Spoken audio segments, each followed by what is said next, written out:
Welcome back to the show, diehards, degenerates, MMA fans, and gamblers. What is going on, everybody? Happy Monday to you, and welcome to the UFC 320 episode of the Die Hard MMA podcast.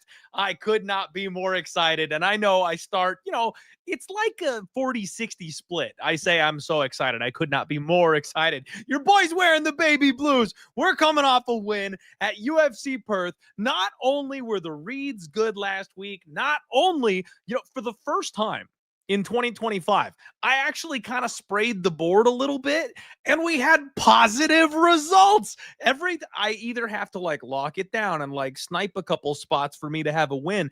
Every time I open up and I kind of unload and I spray a little bit everywhere, it's horrific. I'm down 8 units. I get destroyed. I get crushed. Finally, we had a night where I liked the board, I sprayed the board, and we came out positive. You boys feeling good on the show today. Not only that, but okay.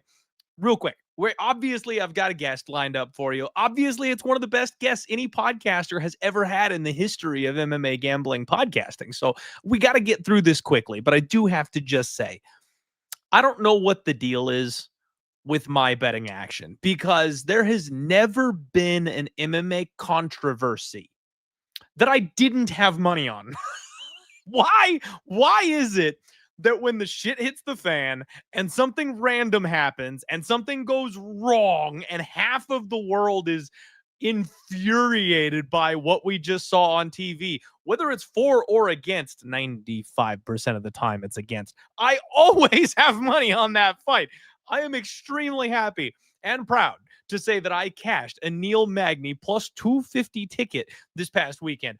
I knew it was the side. I knew it was the move. It was eating at me all week. I was too cowardly to pull the trigger pre-flop. But about 2 minutes into the fight, I went, Jake Matthews ain't wrestling. You could see it. And that was my whole thing. As I said, if Jake Matthews doesn't wrestle, he's going to lose this fight. So he wasn't wrestling.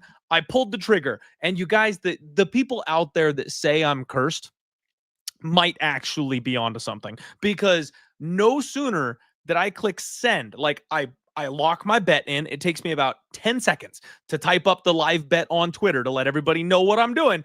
I click send. Magny hits a takedown and immediately gets reversed. Jake Matthews, full mount, guillotine sunk in. The second I clicked the damn button, I was like, you have got to be kidding me. It would go down as one of the worst live bets any human being has ever made in the history of our gambling history, right? You couldn't have done any worse than that. Thank God they let the fight continue. For me, I know a lot of people lost. I got death threats. Literally, I had people wanting to come after me on Instagram. What the fuck is wrong with you people? I cashed a ticket. I'm not the referee who made the call. Chill the fuck out. Anyway, sorry, I had to get that off my chest. No, I literally was like, I can't believe how bad of luck I have that this guy is going to get reversed and mounted the second I get my money in on him. So I was very grateful the fight was allowed to continue. I think Neil Magny was probably going to win that fight if it got extended the way that it did, generally speaking. I told everyone it was Jake Matthews sub or Neil Magny was going to get him. So feel good cashing the ticket. Feel bad for Jake Matthews. I think the adrenaline dump probably had a little bit of something to do with what happened and him kind of failing towards the end of that fight. But I also think that was a very live result, even if he hadn't had the weird stoppage. Either way, ref's fault. That's all it comes down to, is the ref screwed up. Ref shouldn't have made that stoppage. Ref shouldn't have put anybody in that position in the first place. So it's not Magny's fault, not the UFC's fault. Nobody, the ref just never should have stepped in the way that he did. When an arm dips like that, I know it looks bad, but you relax when you're trying not to get choked out. That's how you defend. So I know it's his job to protect people, stuff like that, but that's people can go unconscious from a choke. It's not like ground and pound where you're saving their lives from CTE on the spot. You can go out and be submitted and then you're okay. So let him go out, man. Let him go out if he really is getting choked. All right, welcome in to the chat, you guys. It's UFC 320 fight week. So please do me a favor and blow this bad boy up. Let's send up the bat signal. Let everybody know that we're live right now. Share the show out. If you're on social media platforms, hit that subscribe button no matter what platform you're on. Hit the like button if you're on YouTube. Let's get this thing going. My guy Dream in the chat. Salt, Dart, what's going on? Muhammad, Boston, TH, Super Green, Samurai, what's going on? A gross infection. Owen hanging out in the chat. What's up, buddy? Me and Owen recently connected over memeing together. Ryan saying pause. What did I say? It's too far back. I missed it. What did I need to pause on? Dawes, what's up? Louis Mack Jr., Nigel Lee, my man. Stuck to my guns, hit that sub prop. And of course, Montague decides she doesn't feel like submitting anybody. What the hell, man? That's just my luck for you. Joseph, what is going on, buddy? MMA's biggest fan. What is up? All right, guys. Without further ado, let's get the other amazing, incredible guest that I have here for you this week. The other half of one of the earliest shows of the week. And I unfortunately can't say the more attractive half, but absolutely the funnier half. My guy DFS by the numbers. What's going on, buddy? We got Wheezy last week. We got you going this week. Gotta love the back-to-back duo here, man. How you been? Doing pretty good, man. I'm looking forward to this card, and it's an interesting card. Remember over the summer when it was like chalk, big favorites? We kind of went away from that once football season started, but man, the parlay boys are back in town. They're putting everybody in the parlays. We got some chalky lines this week. We only have like 2 or 3 fights where the favorite is minus 200 or less. So it's going to make for some interesting bets this week. Yep. I love it. I am absolutely loving it. And you got to wonder because these parlays, they don't all pan out. Somebody's going to shit the bed. It's up to us to figure it out, man. We got to dig into this. There's Wheezy. What's up, buddy? Oi. Good to have you. All right, man. So, hey, how did you do last week? I know I was knee deep in the chaos, but what did your card look like? Well, man, I mean, so I was on a little bit of a skid like 2 months ago. And these last 2 months, my reads have been very, very good. It went on like a 5-event winning streak. Had it snapped 2 weeks ago. And I thought the reads last night were pretty good. I had Montague by sub as well. I got a really good price, plus 200. Dude, I mean, she did everything. Had it. Anytime she wanted it. Anytime she wanted it. So that hurt. I liked Ralston, but I played Ralston 2-3 at massive numbers. My thinking was Petrosky's going to wrestle, right? Right? He didn't wrestle. He got knocked out in the first round. I was expecting him to get knocked out in the second or third, right? So, kind of right, but, not cashing the bet. And then I'm disappointed in myself. I didn't bet on Ralston. I was right there. Yeah, me too. Like I was looking at the finish only. I was looking at the finish props. I was like, okay, I'll just sprinkle the 2-3 because I think Petrosky's going to tie around and get finished. So that sucked. Had the under in both the Crute fight and the Nolan fight. Those came through pretty sweat free. But my night ultimately came down to the talk of the town, the Jake Matthews fight, which was like a 6.5 unit swing for me. Went from being a really good night to a bad night. Had Matthews sub, had Matthews in a parlay. And I'm not saying like it should have been a Matthews sub. What I'm saying though, Clint, is it should have been a no contest. We've seen it so many times. Contest. We saw it in the De Silva fight where, De Silva's arm looked like it went limp. Tayani stopped the fight. No contest right away, in the cage. We saw it in the Trey Ogden fight. Ogden beat the brakes off of Moda for, how long. Moda wasn't out.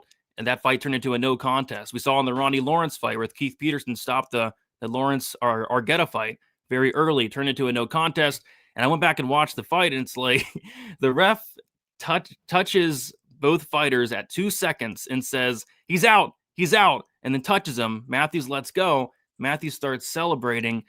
And Matthews actually came out today and said he was surprised that he won the second round, talked about having a big adrenaline dump, which, it's an excuse, but it's a valid excuse. But that just killed me. It was rough, but that's the sport we play. That's the game we bet on. We bet on fighters who get hit by cars. We bet on fighters who are in a locker room filled with paint fumes. Like, this is the sport we bet on, and this is why we love it. The variance is already through the roof, but when we're factoring in guys getting hit by cars and the refs, the judges, it makes it very tricky. But I wouldn't want to have it any other way. Yep. It's what we do. It's what we love. I mean, we're insane people, masochists, degenerates. They call us that for a reason. This sport, man, it's just crazy because I swear, like every other week, I say I haven't seen that. It's like, how have we been doing MMA now for what? 40 years? The UFC's been around for a long time, man. And we still, at the highest level, have some random ass new thing that nobody's ever seen before, like once a month, at least. It's crazy. It's crazy. It's absolutely insane. But again, we love it. Wouldn't have it any other way. All right, guys, let's get into this bad boy. UFC 320, absolutely stacked card, big names, big stories, high stakes as well. Couldn't be more excited about it. First and foremost, please check out cloudbet.com. They sponsored the show, up to $2,500 in welcome rollout bonuses. I believe you get a first bet sweat free as well. Don't quote me on that. I think part of the deal is you get a first bet that's sweat free as well. So link in the description below, promo code DieHardMMA, get signed up. And of course, give our guy Brady here a follow. DFS by the numbers. Let's get into it. First fight of the night. We are kicking off with some brutal women's MMA action. My girl, Veronica Hardy, and she takes on Brogan Walker. You guys know that I've had a love affair with Veronica Hardy forever, and one day I hope to share the microphone with Dan Hardy, and we can argue over whose girl she really is, because I know he married her, but I've been around longer. I've been cheering longer, I promise.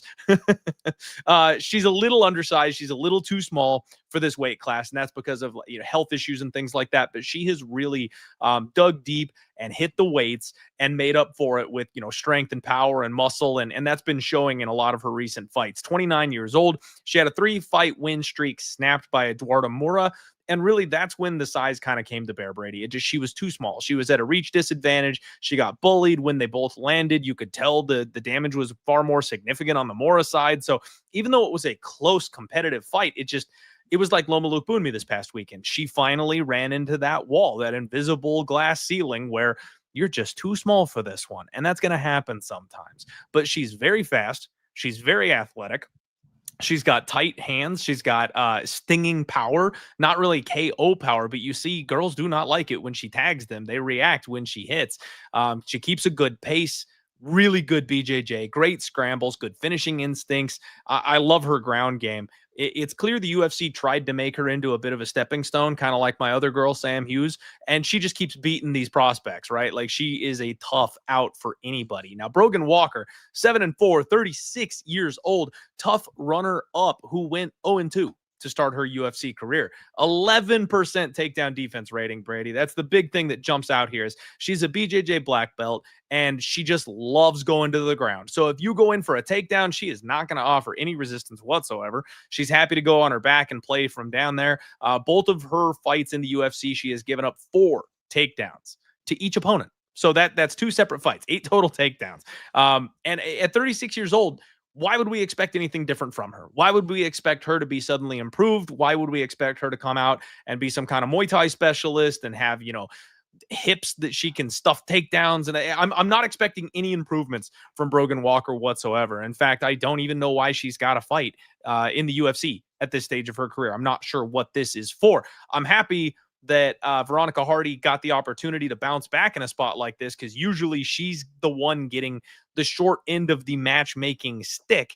So I'm very excited that Veronica Hardy gets this opportunity here. So I have to pick Veronica Hardy in this spot, Brady. She is a massive favorite. Odds brought to you guys by cloudbet.com, as you can see here. One of my favorite things about cloudbet.com is if you click this cool little doohickey right here, you actually get to see they've got their records, they've got the heights, they've got the reaches, everything like that is all included right here on your widget for cloudbet.com. But you've got Veronica Hardy being like a minus 650 favorite here in this spot. And that's really where the rubber meets the road.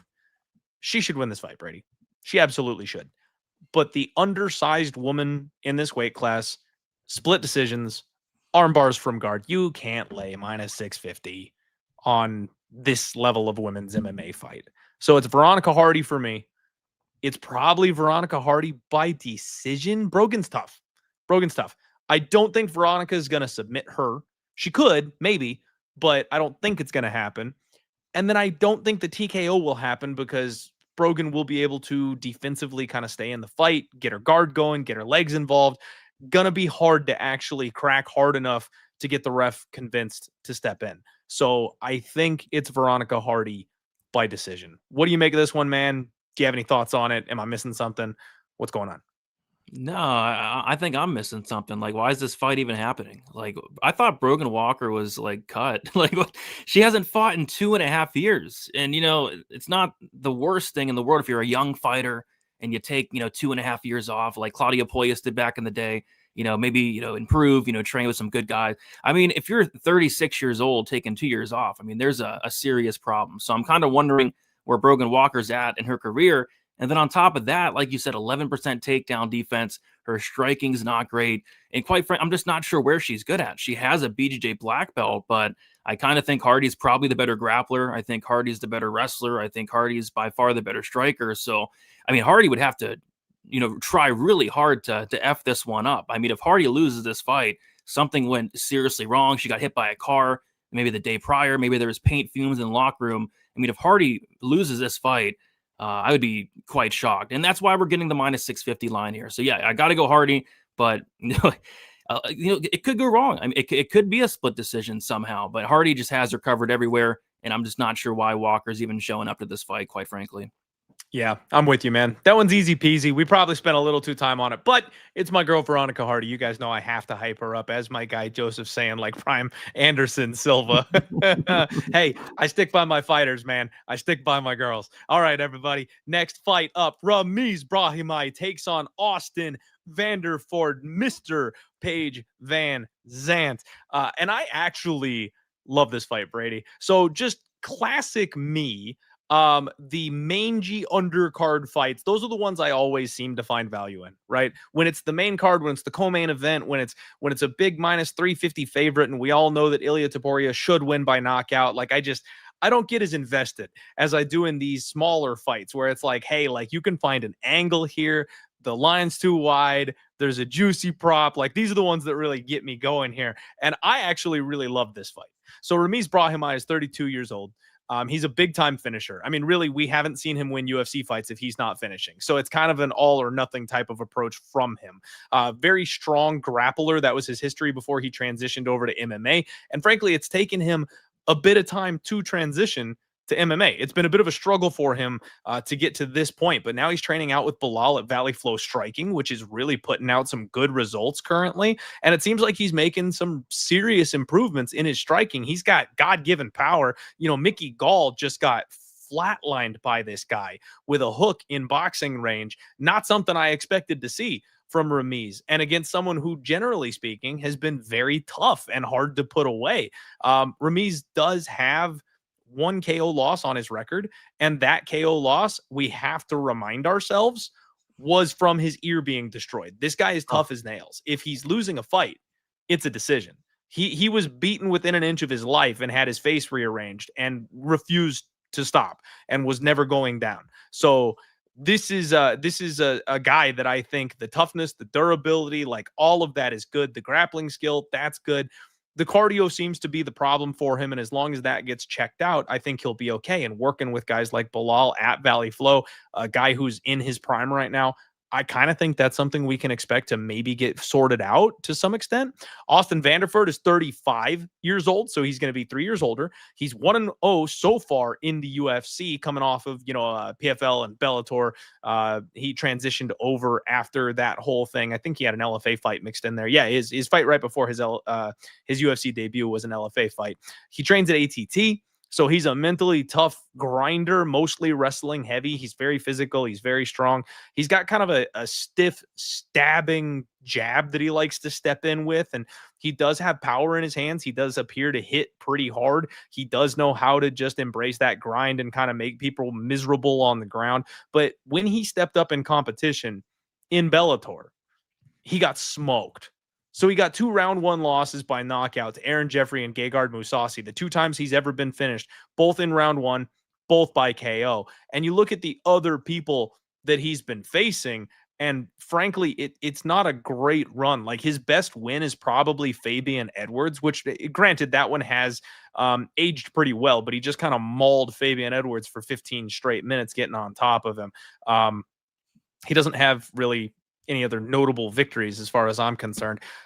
I am extremely tempted, Brady, to make this my dog of the week. I always say that the best base in MMA is training with Bilal Muhammad, and that has shown itself to be pretty true recently. A lot of these Bilal acolytes are improving extremely rapidly, and a 35-year-old Austin Vanderford, after someone like Paige Van Zandt has already left the UFC organization, I can't really say the UFC is pushing Austin. Like, is he their guy?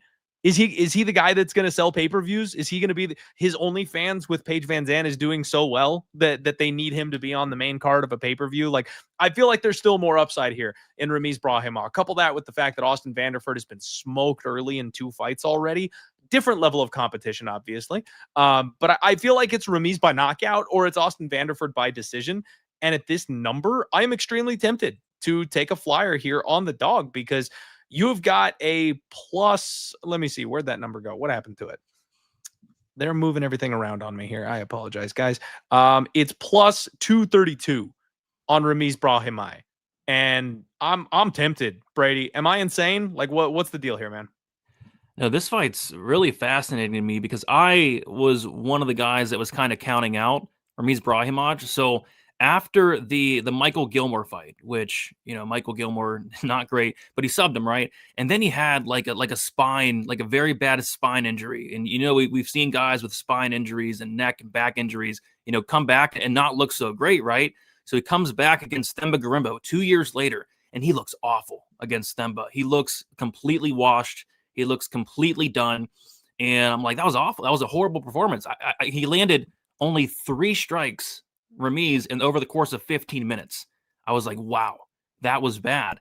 And it was such a bad performance. And I thought he was so done, Clint, that I made the worst bet of all time. I bet on Mickey Gall. Oh, Lord. I bet on, do you want to know why? I said, okay, Ramiz Brahimaj, a 100% finish rate. All these finishes are coming in the first round. They're all by submission. I don't think Mickey Gall's getting submitted. Mickey Gall, that's his base. He's a grappler. He's a black belt. He's not submitting Mickey Gall. And what does he do? He knocks out Mickey Gall. He didn't submit him. You weren't wrong. I wasn't wrong, but I was wrong, and it was bad, and it felt bad. It felt really bad, losing money on Mickey Gall. But then I was like, okay, it was just Mickey Gall, right?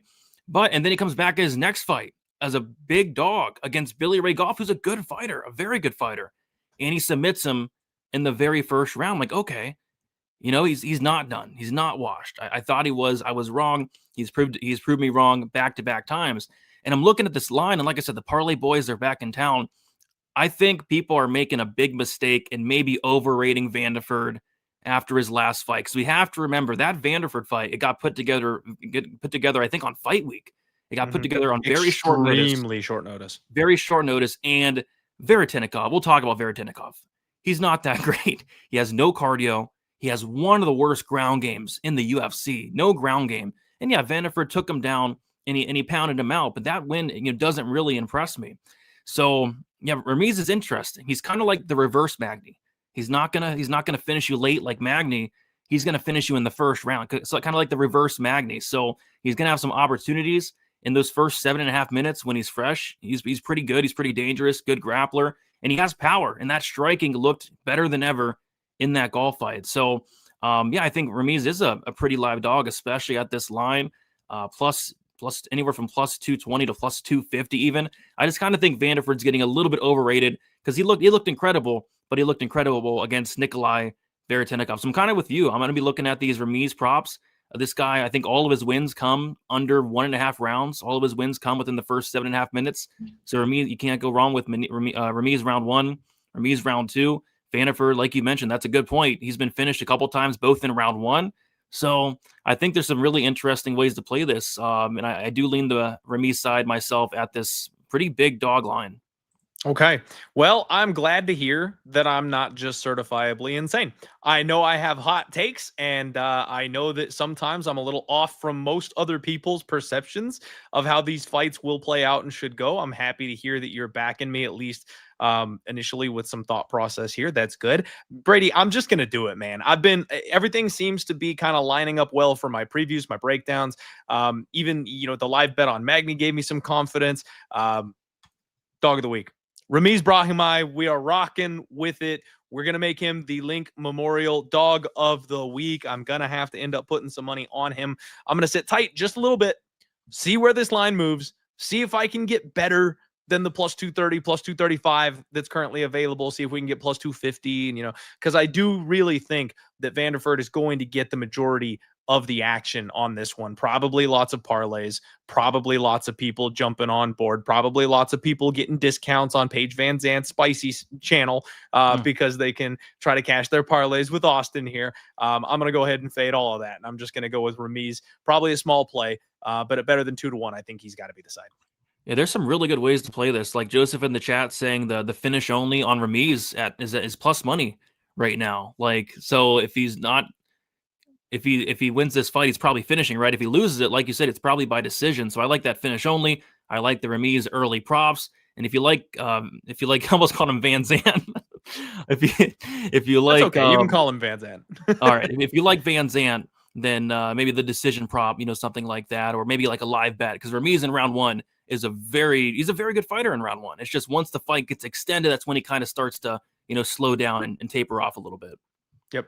And we'll see if he's patched that hole up or not. I'm willing to find out the hard way. All right, guys, next up, you've got friend of the show, Punahele Soriano taking on Nikolay Veretennikov. And Brady, I want to see Puna win this weekend just so we can get another post-fight celebration. Like, this guy getting like jizzed on by the monster can and the shit that he does after he wins a fight. I need to see what he comes up with this weekend.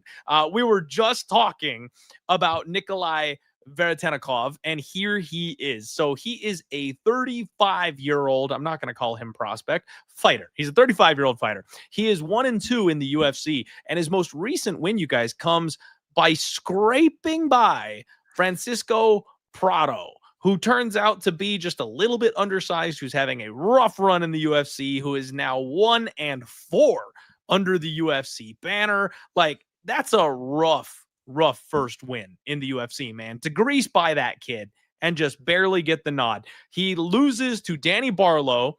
Frankly, the split decision there is kind of what led me to believe that Barlow might be a little bit of a bust as a prospect. And then he gets TKO'd viciously by Austin Vanderford in the second round of their fight. So I'm not high on this Nikolay Veretennikov guy. I think he's a warm body at this point. He's past his prime by far.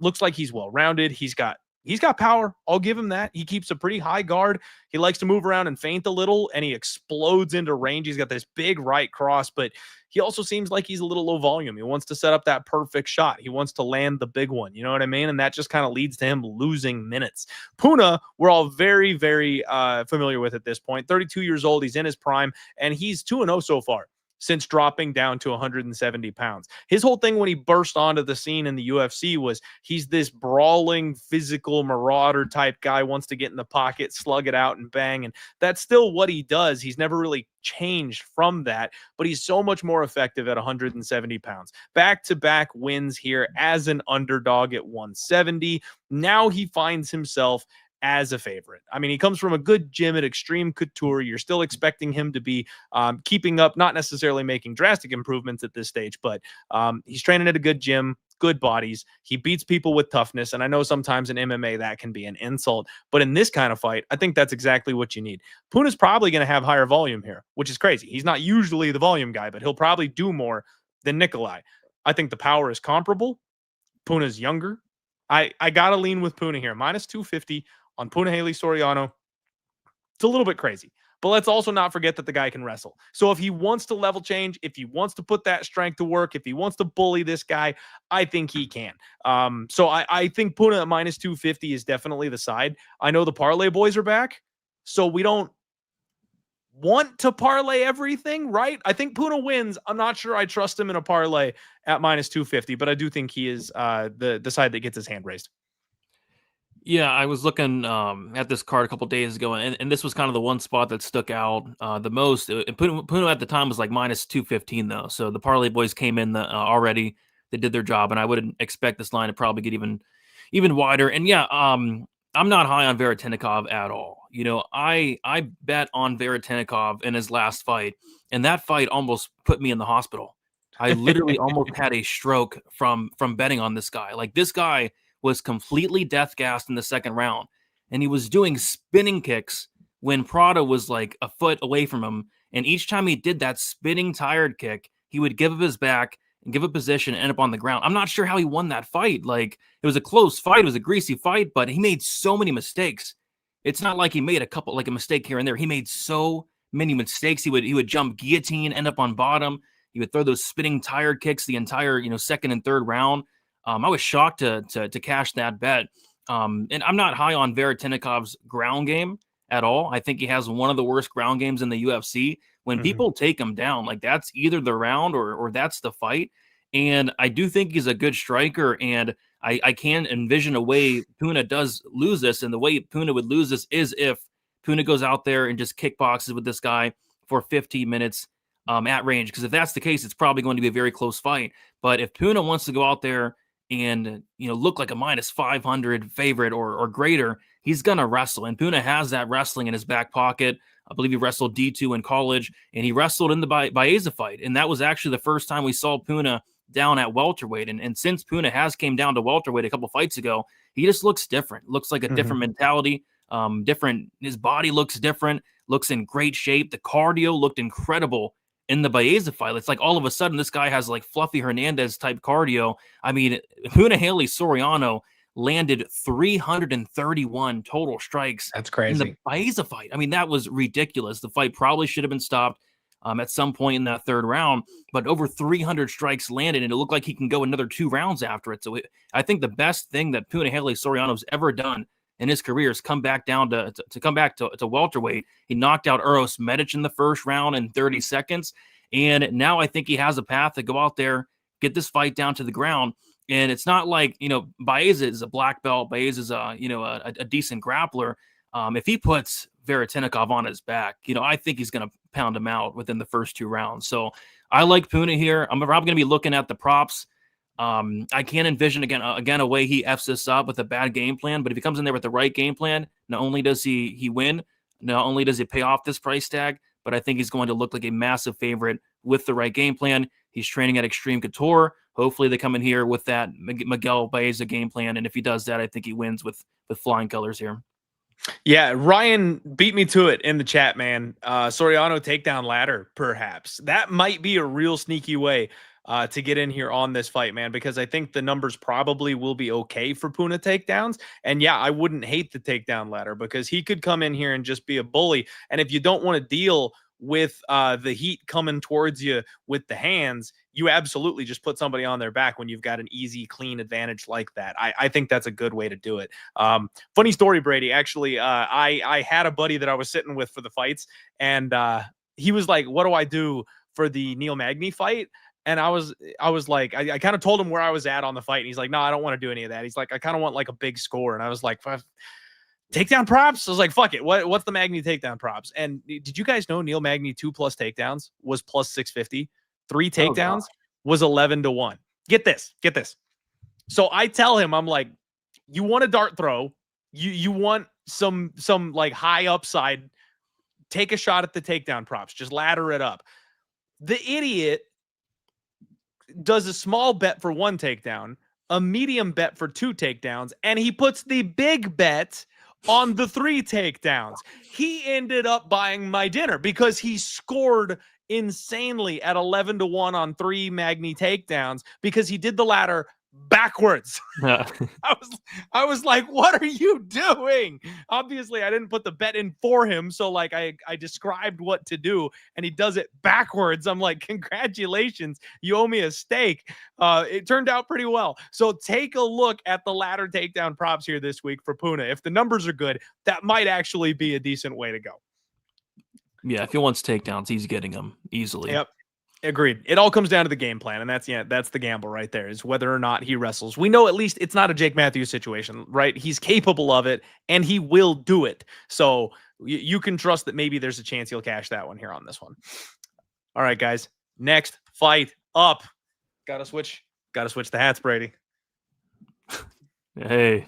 That's right, because the Bantamweight King has returned, and it is Patchy Mix fight week. ladies and gentlemen. He welcomes Jakub Wiklax to the UFC. And I've been waiting.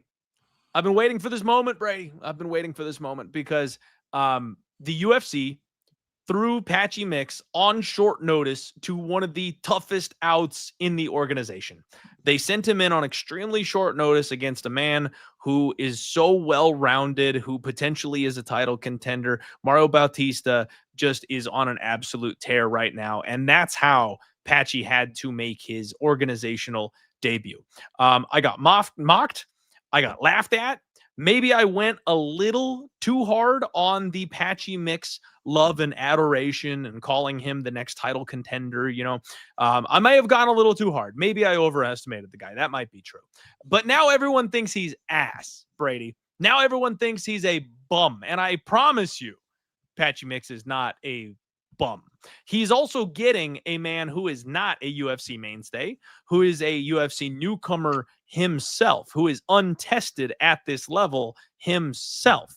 And this is, I think, just the most beautiful opportunity to pull a bounce back on Patchy Mix, because this is the kind of guy that Patchy Mix will be able to take down. This is the kind of guy who Patchy Mix will be able to handle. Patchy was extremely slow. He was extremely stiff. He was unable to handle the flowing footwork and speed of his opponent in the striking, but he also was fighting a guy who wanted to jab and move and steer clear and push him up against the cage and not let him do anything. And it's a completely different style of fight here. Jakub comes forward. Jakub stabs you in the gut with a teep kick and wants to be on that front foot. He wants to come right at you and get in your face. He also mixes in level changes, Brady. He also looks for takedowns and wants to do everything he can to grind you up against the fence and put you on your back. And his ground and pound is freaking nasty. I will say he comes from KSW, and I find it hysterical that they let those guys sell out, ad space on their bodies. They get like temporary tattoos on their chests and on their backs and stuff like that. And it's pretty hilarious to watch a couple of guys with like Pepsi logos in the cage going at it on their backs. But this is the spot, Brady. This is where we get it all back, because Patchy Mix, yes, he's a favorite here. He is growing as a favorite, minus 250 or higher, getting close to minus 300. And frankly, I think it's justified. He's not going to have to deal with a short notice weight cut in this one. And mind you guys, Patchy is freaking huge. So a short notice weight cut is a problem for this man. That's not something that he is readily and easily capable of. I guarantee that had a bit of an issue with his performance. There's some rumors floating around that he might have also had injury. He was kind of hiding a little bit because he wanted to be a company man and jump into the UFC and make a splash right away.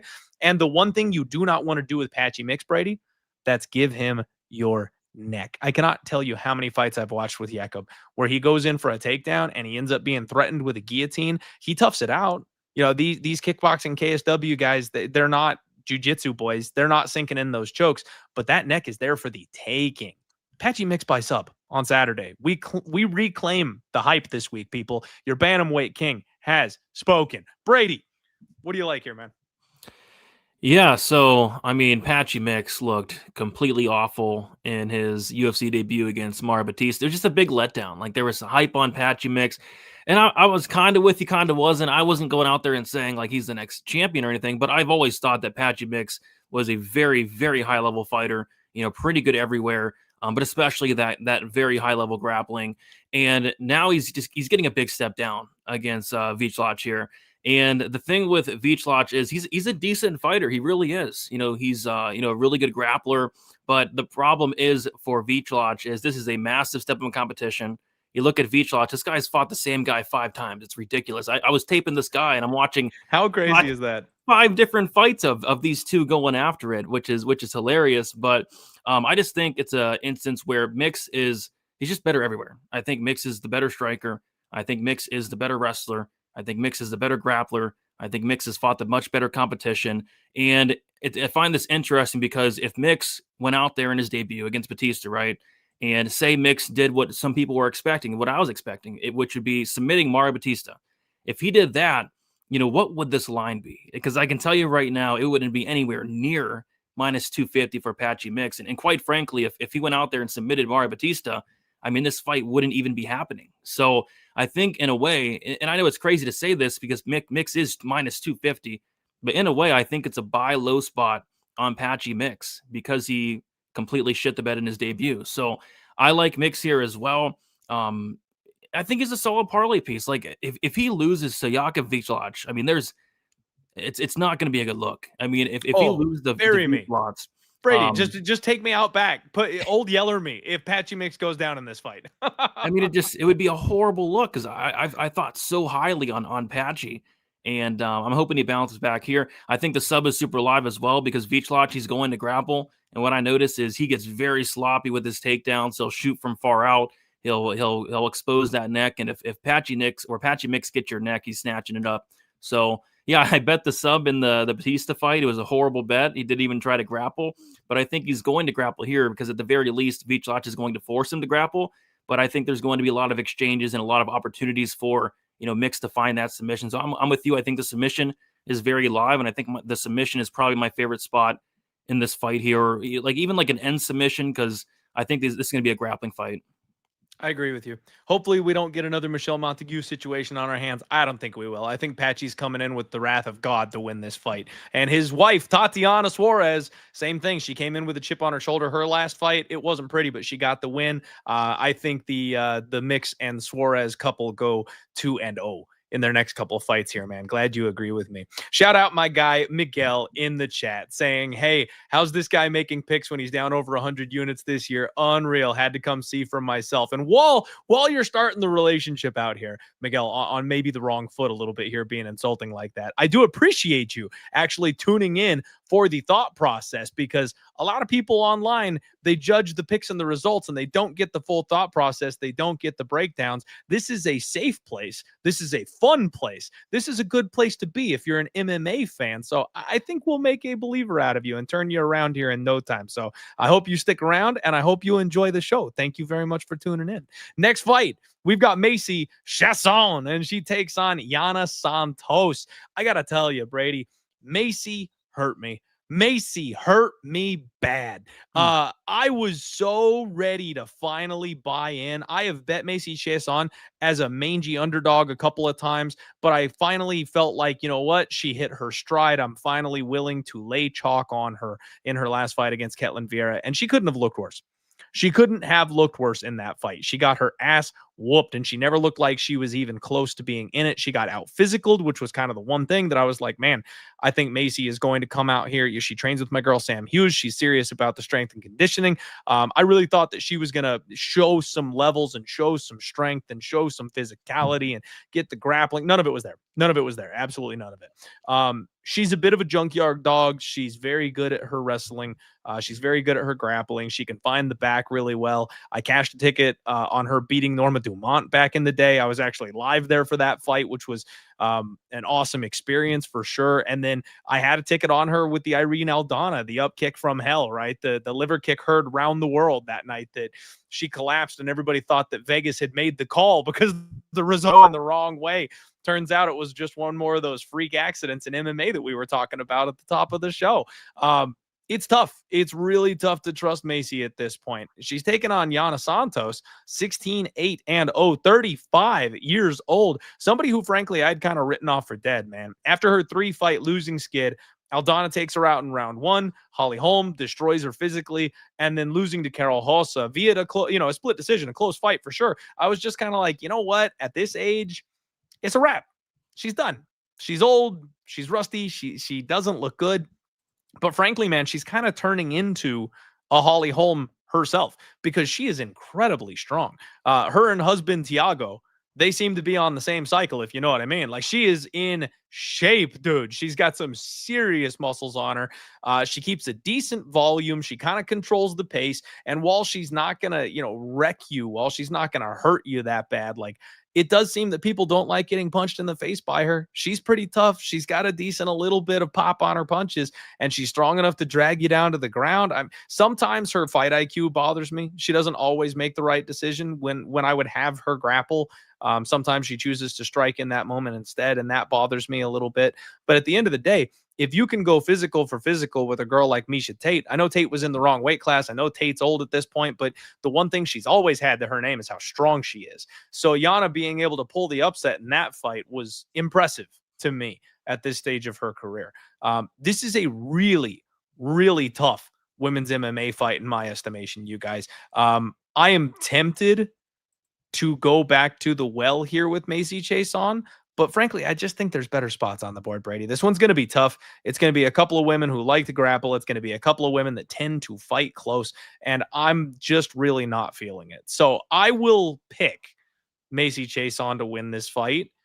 Extreme lack of confidence and absolutely no money on the line. What about you? Yeah, I mean, I like Macy here, I think. So I had a bet on Miesha Tate, and it's one of those bets where I'm like, how didn't you beat Yana Santos, Miesha? Like what are you doing? Like, I was watching the fight, and she came out with the weirdest game plan I've ever seen. Remember when she came out and she was blocking punches with her face. Her face was all busted up. She didn't really try to wrestle that much. When she did, she got her takedown stuff, but she looked awful, the first 2 rounds of the fight. And then she finally did what I expected her to do earlier in the fight. She got the fight down to the ground in the 3rd round, and what did she do? She was very close to finishing the fight. I thought she was going to finish Santos in that 3rd round, but yeah, that's the thing with Yana Santos. She got knocked out by Irene Aldana back in 2021. She had a baby. She got married to Thiago Santos, and since then, I didn't think she looked good at all in the home fight. I thought she looked washed in the home fight, quite frankly. Home was very close to finishing her in that 2nd round. Dominated her in that 3rd round as well. I thought she looked pretty rough in the Carol Hosa fight. And then she beats Chelsea Chandler, which means nothing to me. And I thought it was a great matchup for, Miesha Tate. I bet Chelsea Chandler that fight, man. Oh, I mean, you're talking about bad bets. I bet Chelsea Chandler.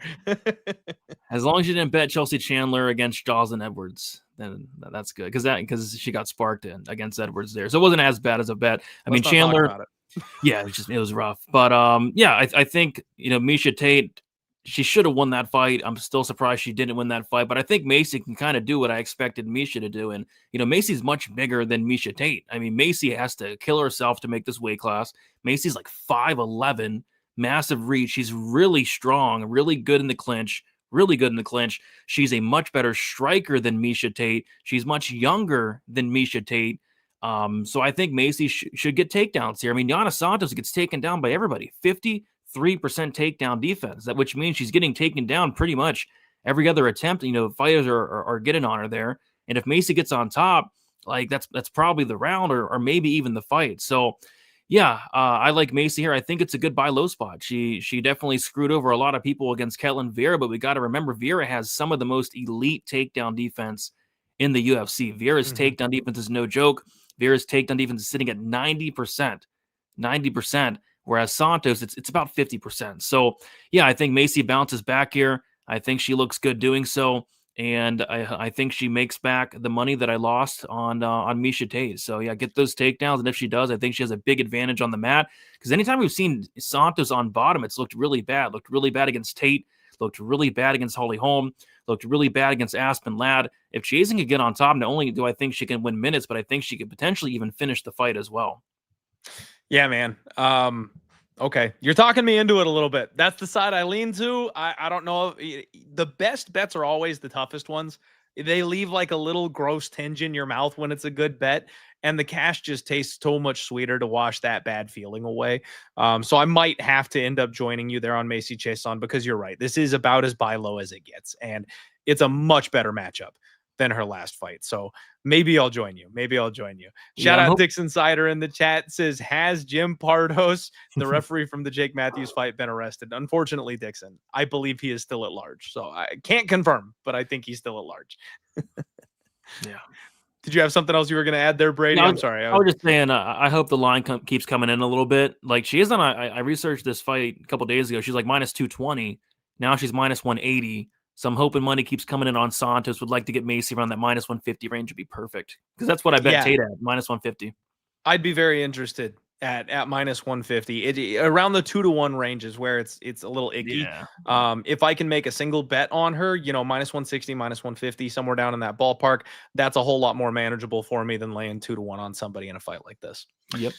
All right, guys, let's move it along. We have got Daniel Wiley Cat Santos, and he takes on Ju Sang Yu, the Zombie Junior himself. This is an amazing fight, Brady. This one should be an absolute banger. So first and foremost, Wiley Cat is must-see TV. When this guy fights, you absolutely have to be plugged in. He can do absolutely everything. He's a strong grappler. He's a BJJ black belt. He's a shoot the box guy. So he's always coming in, relentless pressure on the front foot, gets in the pocket. He wants to roll with your punches and deliver punishment coming back. Really powerful right cross on him, knockout power, relentless gas tank. And he's just tough as all get out, man. This guy's impossible to actually finish in the cage. It's crazy what he does. The one worry I have about Daniel Santos is that he's 30 years old and he's extremely injury prone outside the cage. Even in his last fight, I don't know if you guys went back and rewatched, he looked a little soft to me, Brady. And I mean, like, obviously I can't, I'm not judging anybody over here with my extra 40 pounds sitting on my frame, but I'm saying, like, from a fighter perspective, his abs weren't ripped up there. It was Kelvin Gastelum with a little extra around the middle that it's like, okay, so he's pulled out of 3-4 fights in a row with injuries. And then he comes in soft in his last fight that I'm just like, oh, like that. It worries me. It worries me that he's not healthy, and he might be tough as nails. But if you have injury issues like that, eventually it has a weight on your career. Eventually it's going to cause a problem. Now he's coming in here against Ju Sang Yu, who is getting the rush job here, man. I don't know if anybody else noticed. He's 9-0, makes his UFC debut against Jekka, sparks the dude in 30 seconds. And that was all she wrote. Jekka got his walking papers from the UFC after that one. So bad look, right? He gets a nobody in his first fight. He's undefeated. He's 31 years old, but he's the Korean Zombies' top prospect. He is the only, Brady, let me be extremely clear about this. He's the only MMA fighter on God's green earth that is allowed to walk out to Zombie by the Cranberries. Anybody else needs to be arrested just immediately. Zero questions asked. What about Priscilla? No. She can't use it. And that's my girl. Zombie Girl is my girl. But that is the Korean Zombies walkout song. It always has been, and it always will be. If Zombie Jr. inherits it, that's a different story.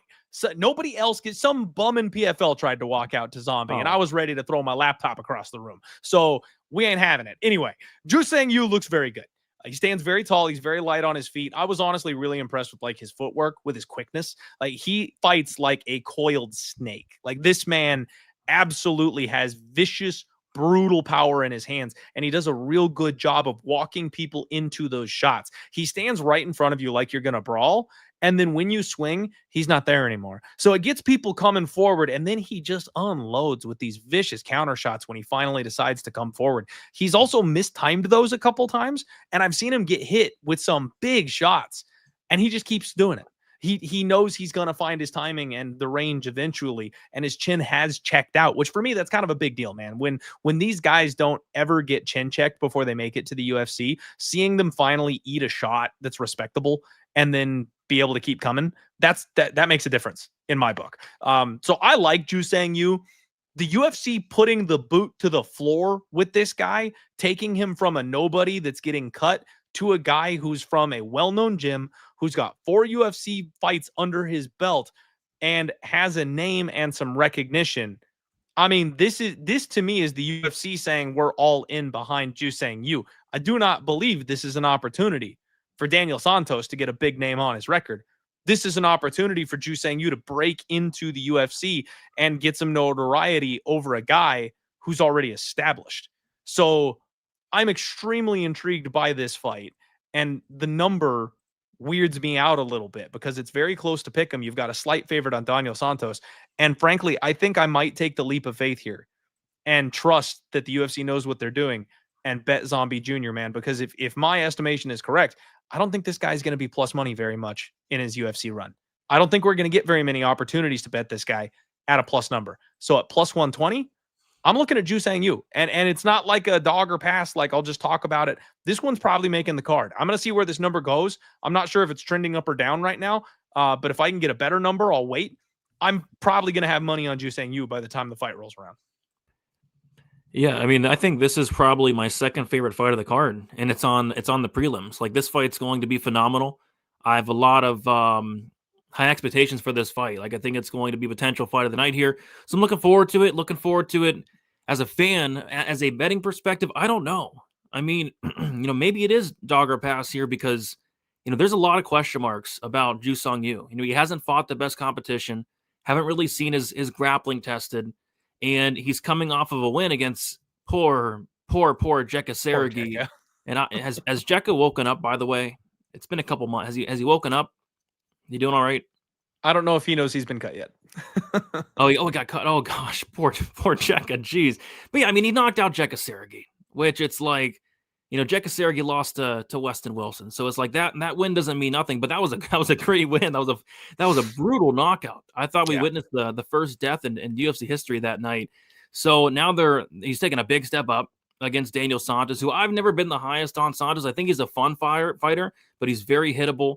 Has that shoot the box style, that eat one to give one type style. That Castaneda fight a couple of years ago was a wild fight. Remember the fight where they both dropped each other and he ended up breaking Castaneda in the second round. Mm-hmm. He's shown Santos that he can, wrestle a little bit. 6 takedowns in his last fight against Jung Young Lee. That was very impressive. Jung Young Lee's not, some bum grappler, was able to take him down 6 times. So I think we're going to find out a lot about really both these guys, but especially Ju Sung Yu. We're going to find a little bit about these guys. So I think it's going to be an absolute war. I think these guys are both going to bite down, hit each other very hard. I think it's going to be one of those wars, Clint, that, somehow makes it to the scorecards where both guys hurt each other a couple times, both guys drop each other a couple times. So I think it's going to be a pretty competitive fight that, is an all-out brawl that goes the distance. So, yeah, I'd say it would be dog or pass, but, with all the question marks and all the unknowns, I'm kind of leaning towards kind of staying away from this one and watching it. But if I was forced to place a bet, maybe I would take a shot, into the unknowns on the dog here. Yeah, man, I hear it and I get it. I think I'm going to plant my flag. I think Zombie Jr. knocks him out. I know he's incredibly hard to put away, but I can see him welcoming he's already got 1-0 in the UFC. I think it's his coming out party. You know what I mean? I think he goes in there and just absolutely cracks this kid. And lets everybody know. So we'll see. Yeah, I've talked badly about a lot of these Asian prospects, and I think what's kind of saving me here is the fact that he is the protege of a high-level UFC contender. A guy that actually fought for the title before, and he's not coming from Road to UFC, right? The UFC brought him straight on in. He's skipping the little shows, and they're making him a big deal straight away. I like that about him. So we'll see what happens, man. That one might bite me in the ass, but I'm willing to roll those dice. All right, guys. Next up, we have got Farid Basharat taking on Chris Gutierrez. Fun fight on this one, man. Farid Basharat, the better, I believe, of the two Bash Bros. 28 years old, training at ATT.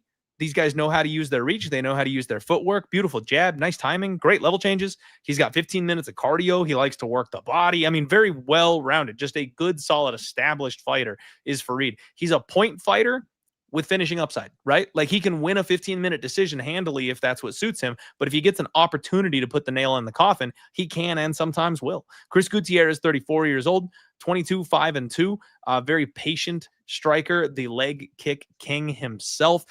Seems like he's struggling a little bit right now. He's kind of alternating wins and losses. He's up and down, and he's kind of settling in as a gatekeeper type at this stage. You know what I mean? I don't know that he's going to be a guy who's going to contend with the upper echelon. And I think we've seen that, right? He just kind of falls short when he gets to that contender circle. But if you're not there yet, he will put a beating on you, and he can leg kick people to death. He can TKO them. He's coming off a split win over John Castaneda.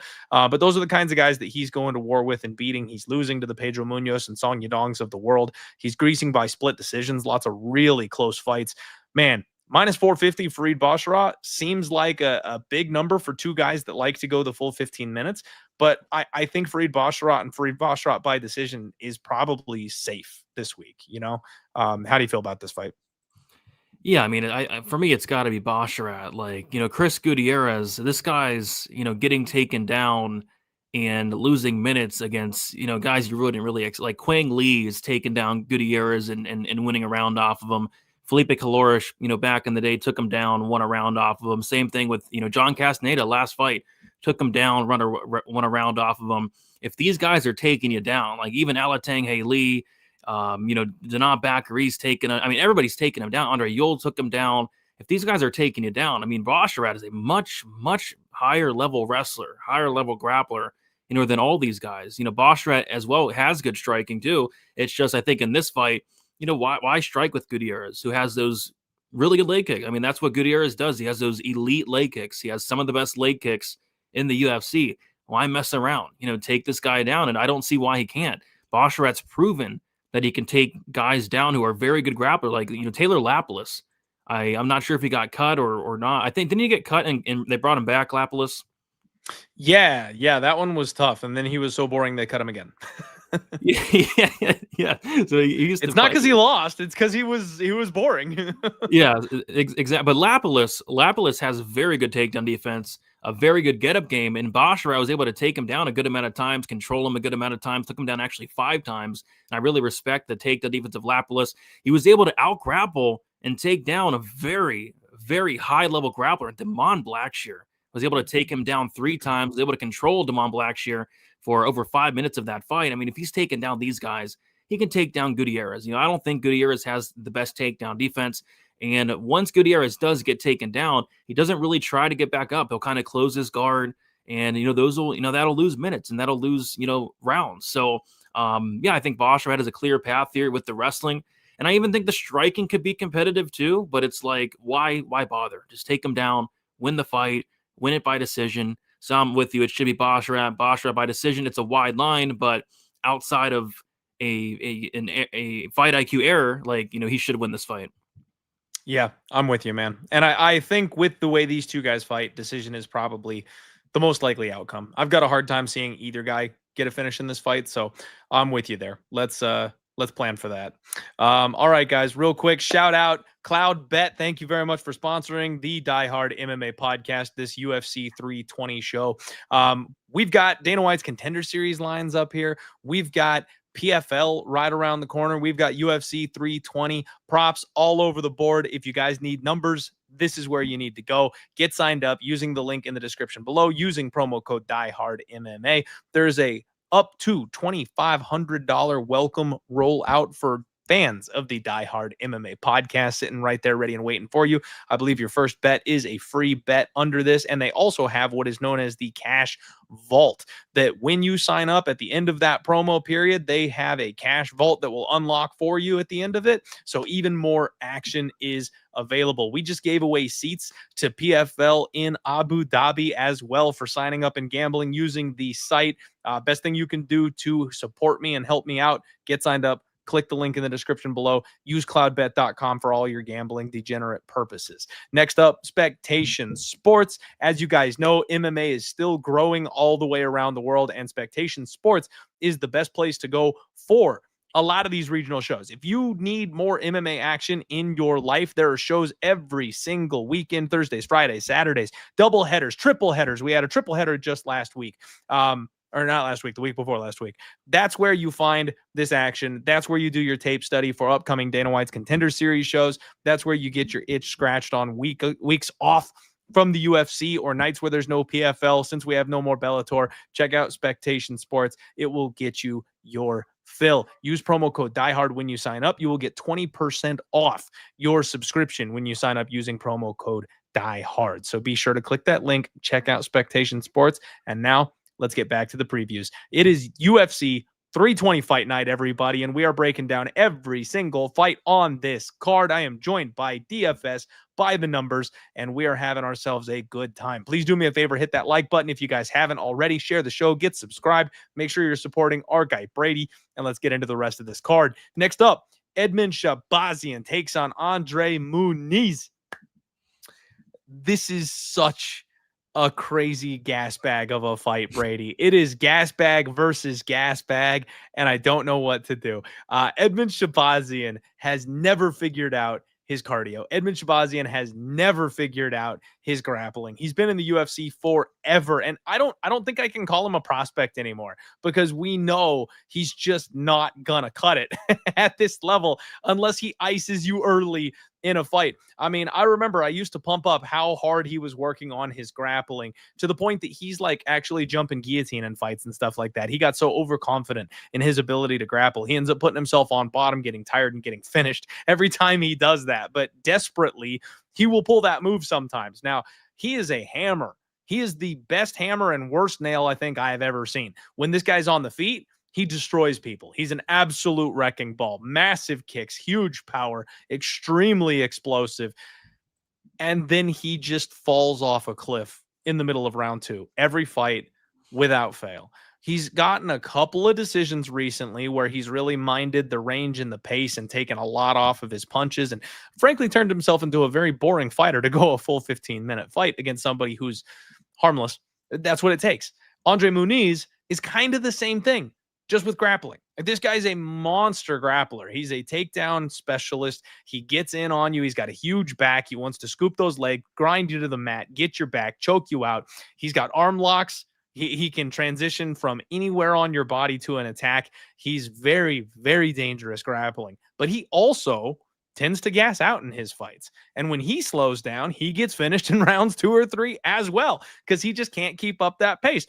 We did see him win a 15-minute decision against the Iron Turtle. It was a split decision, frankly, probably a robbery. But there was a lot of control time in that fight, Brady. I remember that fight like it was yesterday. I had it on my cell phone. I was watching Godzilla -1 in the theater, and I was like checking because I had a bet on Muniz in that spot.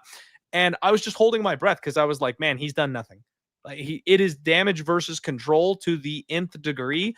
And all he's done is lay on Jung Young Park. And I could not believe I got that decision when it came through. But that's what he has to do to get to a decision. So one of these guys is going to be in the driver's seat. Striker versus grappler.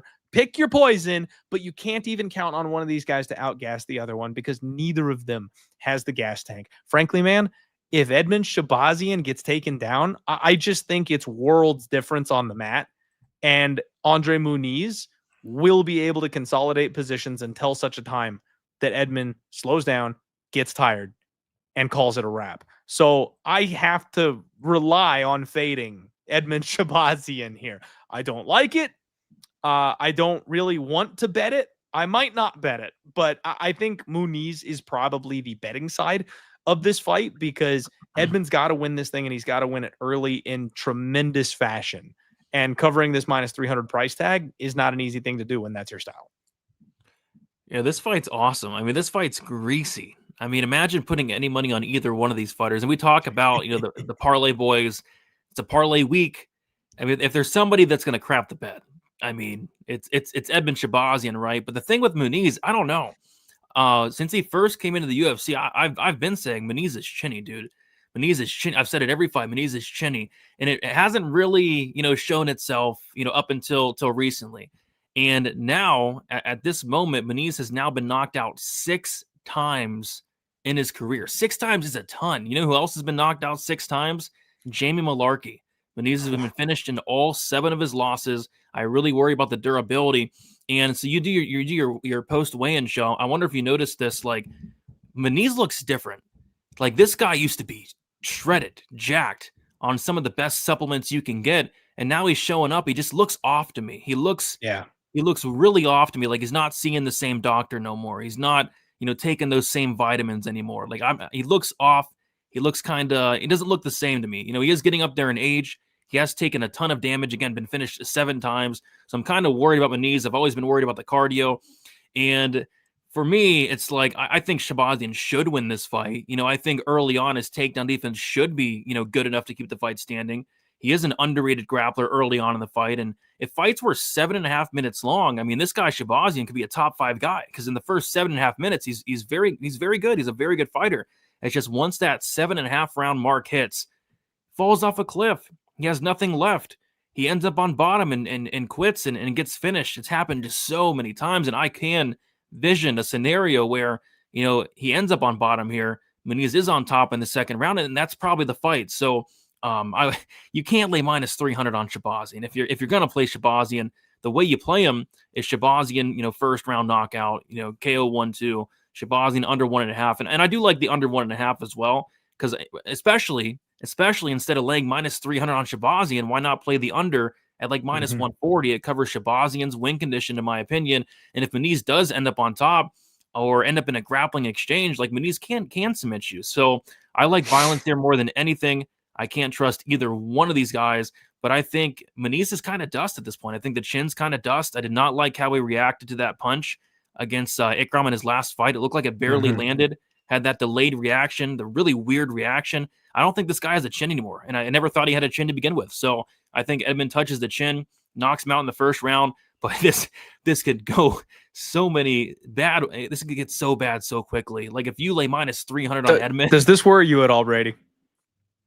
Oh God, he's not the doctor. Yes, posting pictures on social media with the doctor. Oh God, Muniz, man knows. Muniz it is. Muniz 2-3. That's hilarious. So yeah, we'll have to see what kind of shape he's showing up in, dude. But just give me the violence. Give me the under 1.5. Give me the fight. We'll start round 3. Either of these guys can be. I mean, these guys have been finished so many times. We've seen it so many times. Give me the violence here rather than playing a money line. But the props could be interesting on either side, I think. Yeah, I'm with you, man. I like it. I like both sides of it. I think that's probably good. I'm with you here. Violence is the option. I think that's probably a really, really good way to look at this fight because no matter who's in the driver's seat, there's massive finishing upside. So that's probably the way to go. Yeah, I think we're. I was gonna say I think we're getting a discount on violence because I think Shahbazyan's fight against Prochazka was fixed. I mean, it makes no sense. I mean, Cameron Alston's knocking you out with the jab, and Shahbazyan. I think Shahbazyan might have sprinkled that decision prop his last fight.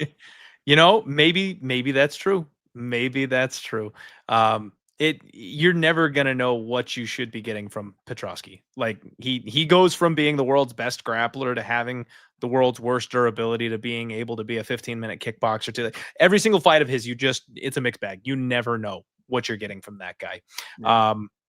Next fight, you guys, unfortunately, we get a little bit of a breather here. Atiba Gutierrez versus Ozzy Diaz is off the card. That got announced literally right before we jumped on the podcast. So if you don't know, now you know. That one is not going to be available here for UFC 320. Unfortunately, Ozzy Diaz illness, I believe. So I'm sure they'll try to shuffle some can in to fight Atiba Gutierrez. Ozzy, faking a cough when he made that call.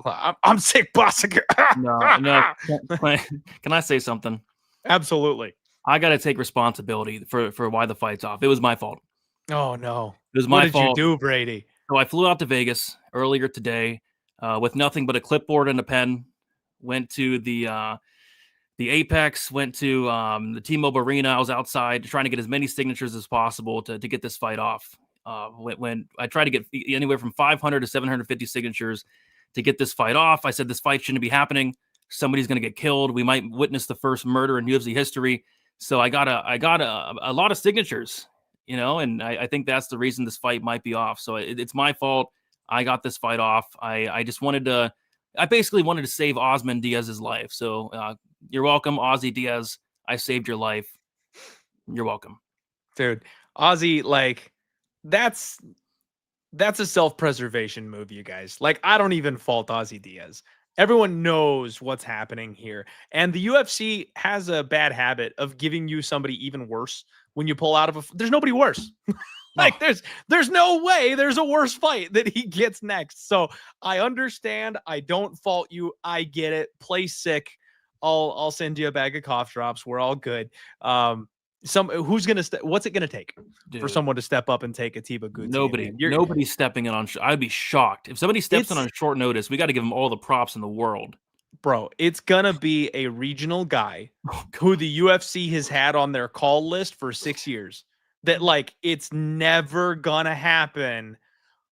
But we'll give you a 3-fight deal if you step in here on Saturday to fight Atiba Gutierrez. I mean, it's going to be just the worst of the worst, a guy who never would otherwise have gotten that call. And they're going to have to take their beating and get back in there for one time. And they'll forever be able to say they were an ultimate fighter. Dude, that's the only person who will take this fight. You know what I think is going to happen? I think it's going to be Cody Brundage or Eric McConaughey. Cody is never taking that fight. He might. He could win it. He could win it by DQ. Dude, Cody is absolutely never signing on the dotted line. for that fight. You know, Oh, Eric might, believe it or not. Eric is the kind of guy who might, but Cody never. Cody's going to be out of the country when the UFC calls for him to try to take that fight. He'd be like, cell phone service is real bad here in France. Sorry, guys, not going to make it on Saturday. Oh, man. All right, guys. So the actual next fight is Joe Pyfer, body bags himself, taking on Abus Magomedov. This is one of the more intriguing fights on the card, in my opinion, Brady. I actually really like this fight, and the handicap on it is really interesting because Joe Pyfer is a guy who the UFC loves. They just love everything about this man. Big roided up, American muscle machine, big finisher. They want this kid to do well. 29 years old, one of the big names off of Dana White's Contender Series. They've tried to bring him along as best they can. He is a massive finisher, and that kind of bit him in the ass, right? He got his we already established this. It was not a fraud check when he fought Jack Hermanson. It was the veteran lesson, right? This guy got his vet lesson from Jack Hermanson, figured out you got to work on the footwork. You got to up the skill set a little bit. You know, your raw power is not going to be enough at the highest level. And then they give him Kelvin Gastelum as kind of a soft reboot. It's the test on what have you learned, right? And he got it done. He got the win over Kelvin Gastelum. Good on him. Congratulations. And now he's on another 3-fight win streak. He's got massive power in his hands. He's a big-time grappler. He's a strong wrestler. He's got an underrated submission game. We've been seeing his hands more often than not, but he can submit people as well. He's got a real finesse style grappling game when he needs it. I think Joe Pyfer definitely has some upside, but I also think we have seen his limits. I think in an extended fight against a fighter who he can't keep pace with, against a guy he can't catch, I do think there's going to be an opportunity again to fade Joe Pyfer in the future. Now, Abus Magomedov may not be that guy. 35 years old, so he's getting a little long in the tooth. He's getting up there. This guy is also on a 3-fight win streak, but it's against names that, frankly, are kind of bad. Orly Alves, Bruno Ferreira, Michel Pereira, very memey fighters, right? And the Michel Pereira one, just one of the weirdest fights of all. But he got death gassed by Sean Strickland in round 2. He got out hustled in every aspect of the game by Caio Borralho. His UFC debut in 2022 against Dustin Stolfus just seems so long ago, man. That front kick that got the round 1 KO up the middle, like he's never ever done anything even close to that since. He's another guy that gassed out once and went, oh shit, I am never getting tired in a fight ever again. He's become the most boring fighter possible since then to make sure he doesn't gas out and get finished. So he's going to try to do to Joe Pyfer what Jack Hermanson did to Joe Pyfer. I just don't think he's got the tools to do it. He gets tired. He explodes early. It wears on his cardio. And then he has to rely on his grappling deep in the fight to survive. And as much as I think Joe Pyfer is a guy who also can get tired and slow down, Abus is so low volume when he gets tired. I mean, he threw literally nothing deep in the fight against Pereira and Ferreira. Like, this guy just doesn't do jack shit once he gets tired. But people get suckered by the feints, right? Like, people are scared of the power. They give him the distance he needs. It's not great. I think Joe is going to probably get in there and kind of disrespect him a little bit to some extent. And if Joe hits some takedowns, Abus might be in trouble in like the second round of this fight. I don't really want to trust Joe Pyfer at this point, but I do think I'm ready to fade Abus Magomedov. So I will pick Joe Pyfer in this spot. And it's, it's not sexy by any stretch of the imagination. But we're looking at a -200, -240, that kind of ballpark for Joe Pyfer, getting plus money on Abus Magomedov. He's not the kind of Magomedov you want in this fight.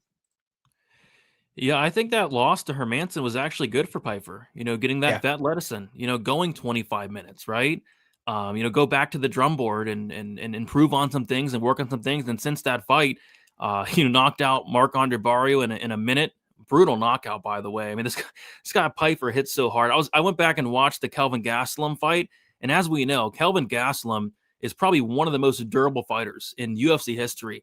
Some of the shots that Pyfer was landing on the chin of Gastelum, I truly think knocks out most guys in the division, if not all but Gastelum. I mean, he dropped Gastelum twice, hurt him very bad. I'm not sure how Gastelum stayed conscious in that fight. I mean, Pyfer hits like a truck. And I think you made a good point when you said, Pyfer is not gonna be scared of anything coming back to him here. He's gonna come forward and he's going to get his game going. He's going to land big shots. He wasn't phased by the power of Abdul Razak Al-Hassan. You know, he mixed in takedowns in that fight. I can see him mixing in takedowns in this fight, but I think he probably is going to eventually touch the chin of Abus, and I think it could be in any round. You know, I think Pyfer, his cardio is definitely questionable, but he does have a good, you know, two rounds in him, 2.5 rounds in him. Abus, you know, slows down, you know, massively in a lot of fights. Oh my God. It's bad. Brady, I am so sorry. I am happened? so sorry. What happened? I've got the football games up on like another screen here. And Tyreek Hill just pulled an Anderson Silva. What? He caught a ball, went down, picks like holds his knee back, and his foot is the wrong way. What? No. Sorry. No. Sorry.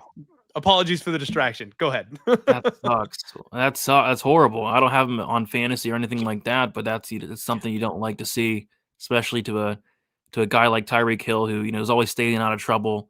Yeah, it sucks.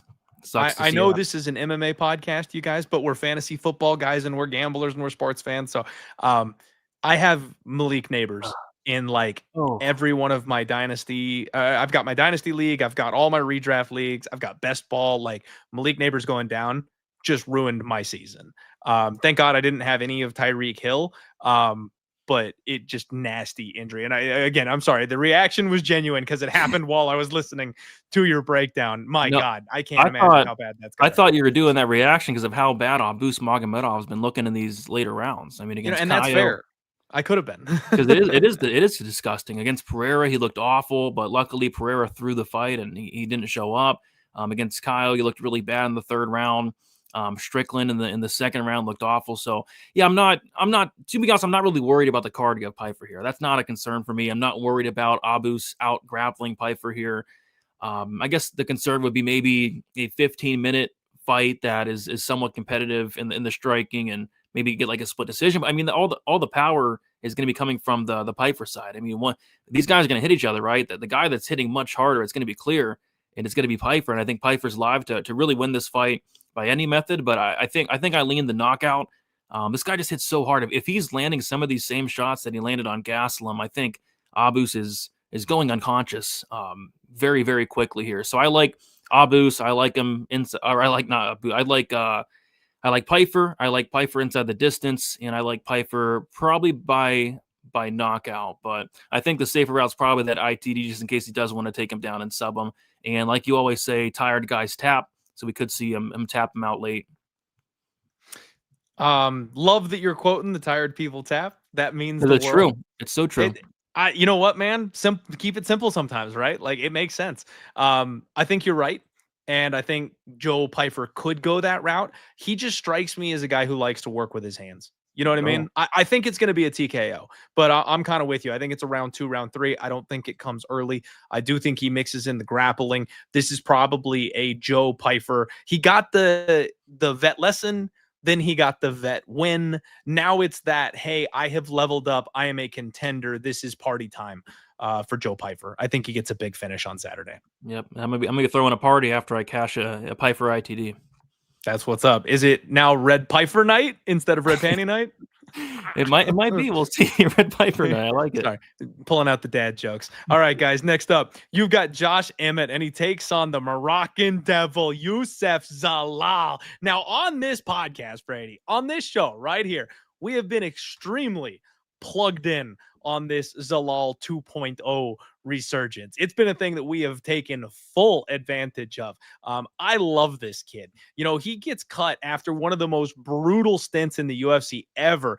In 2022, has a draw with Damon Blackshear, and the UFC's like, you know what? Thanks, but no thanks. We're not interested. He's 9-0 since. He goes back to the regionals, takes people's heads off, has a boxing fight, has a kickboxing fight, and the UFC's like, all right, you know what? We'll give you one more shot, kid. He is now 4-0 in the UFC, with 3 of those 4 wins coming by way of finish. The only person he couldn't finish was Calvin Kattar, who is known extremely well for his inability to actually be finished. Like one of the toughest guys on the entire roster, he took him to a decision. Zalal has been a new man, a complete monster since he came back. And you know what? Props to him. He is getting his opportunity now.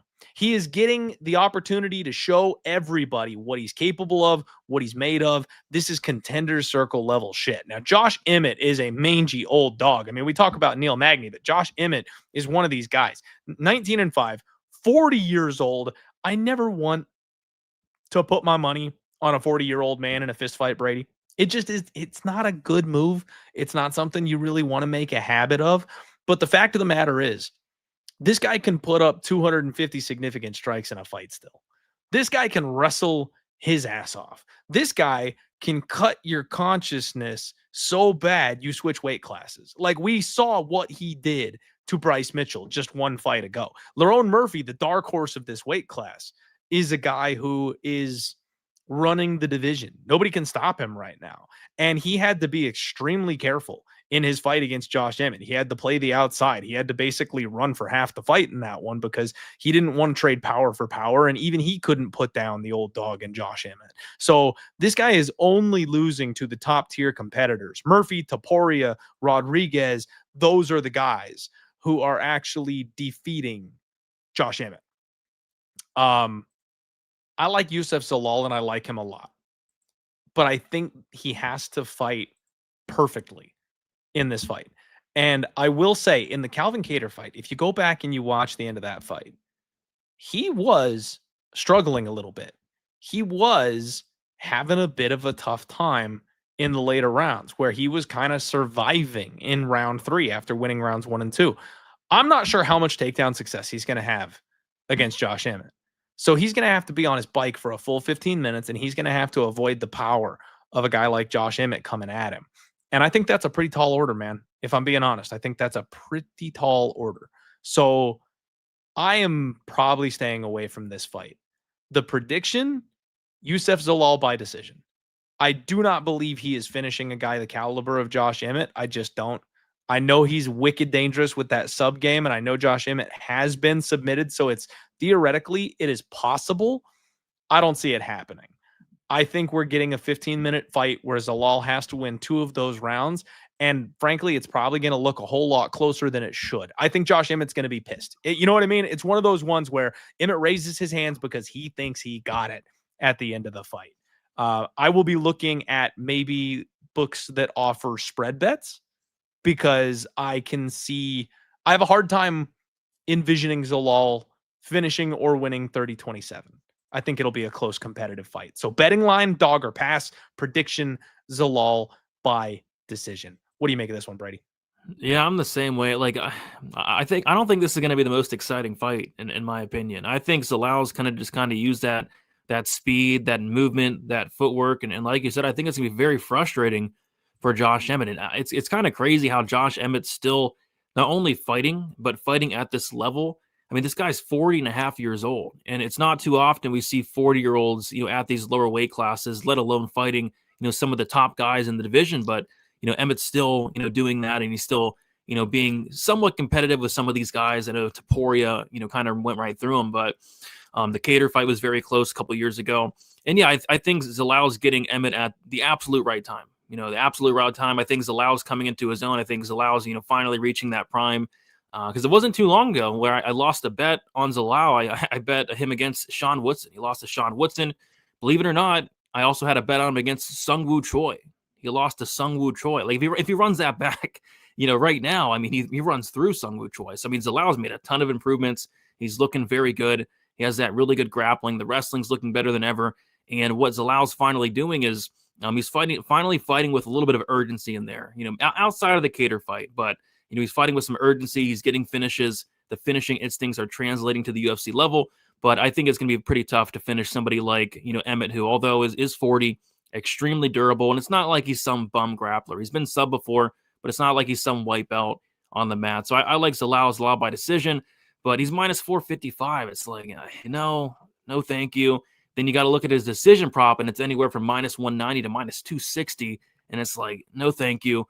So I'm going to sit back and watch this one, but I fully expect Zalal to, win a probably 29-28, maybe even a 30-27 on the scorecards. I don't think it's going to be the most exciting fight. I think he's going to do a lot of avoiding the big shots of Emmett, and why wouldn't he? Why wouldn't he avoid the big shots of Emmett? So yeah, Zalal by decision. Okay. Glad you and I see that one eye to eye. Yeah, I think that's the prop to go with. And hey, maybe they'll do that thing where they give you plus money on the +3.5 spread.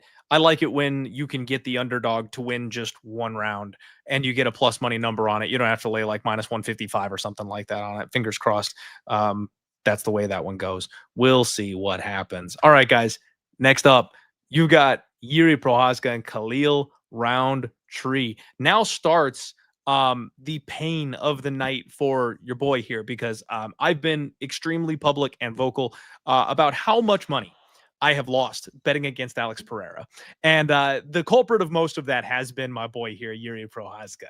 Now, we have a new wrinkle to this, though, because we now have educated Jiri Prochazka coming into this fight, man. He has graduated. The man has a diploma. So you add some brain behind the chaos, and maybe we got a new man. But 32 years old, the wild man who trains screaming under waterfalls, the guy who blindfolds himself while practicing his striking. I mean, you couldn't get more of a character than Jiri. I absolutely love this guy.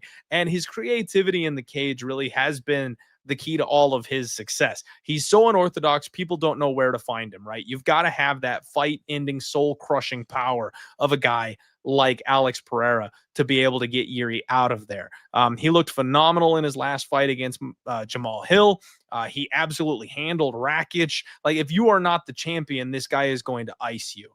Khalil Rountree, one of my favorite stories in MMA. Super nice guy. Just love him to death. Love the way he used MMA to turn his life around. And he's had massive success here at the end of his, or not the end of his career, but kind of, a late career resurgence type situation, right? He's looked really, really good. And frankly, his fight with Jamahal Hill and Anthony Smith, they've made a little bit of a believer out of me. Like, I kind of talk trash on him to some extent because I feel like the weight class is so soft. It's the only way he got his title shot against Alex Pereira. But his skills with his Muay Thai, man, like he dominated in some of those fights.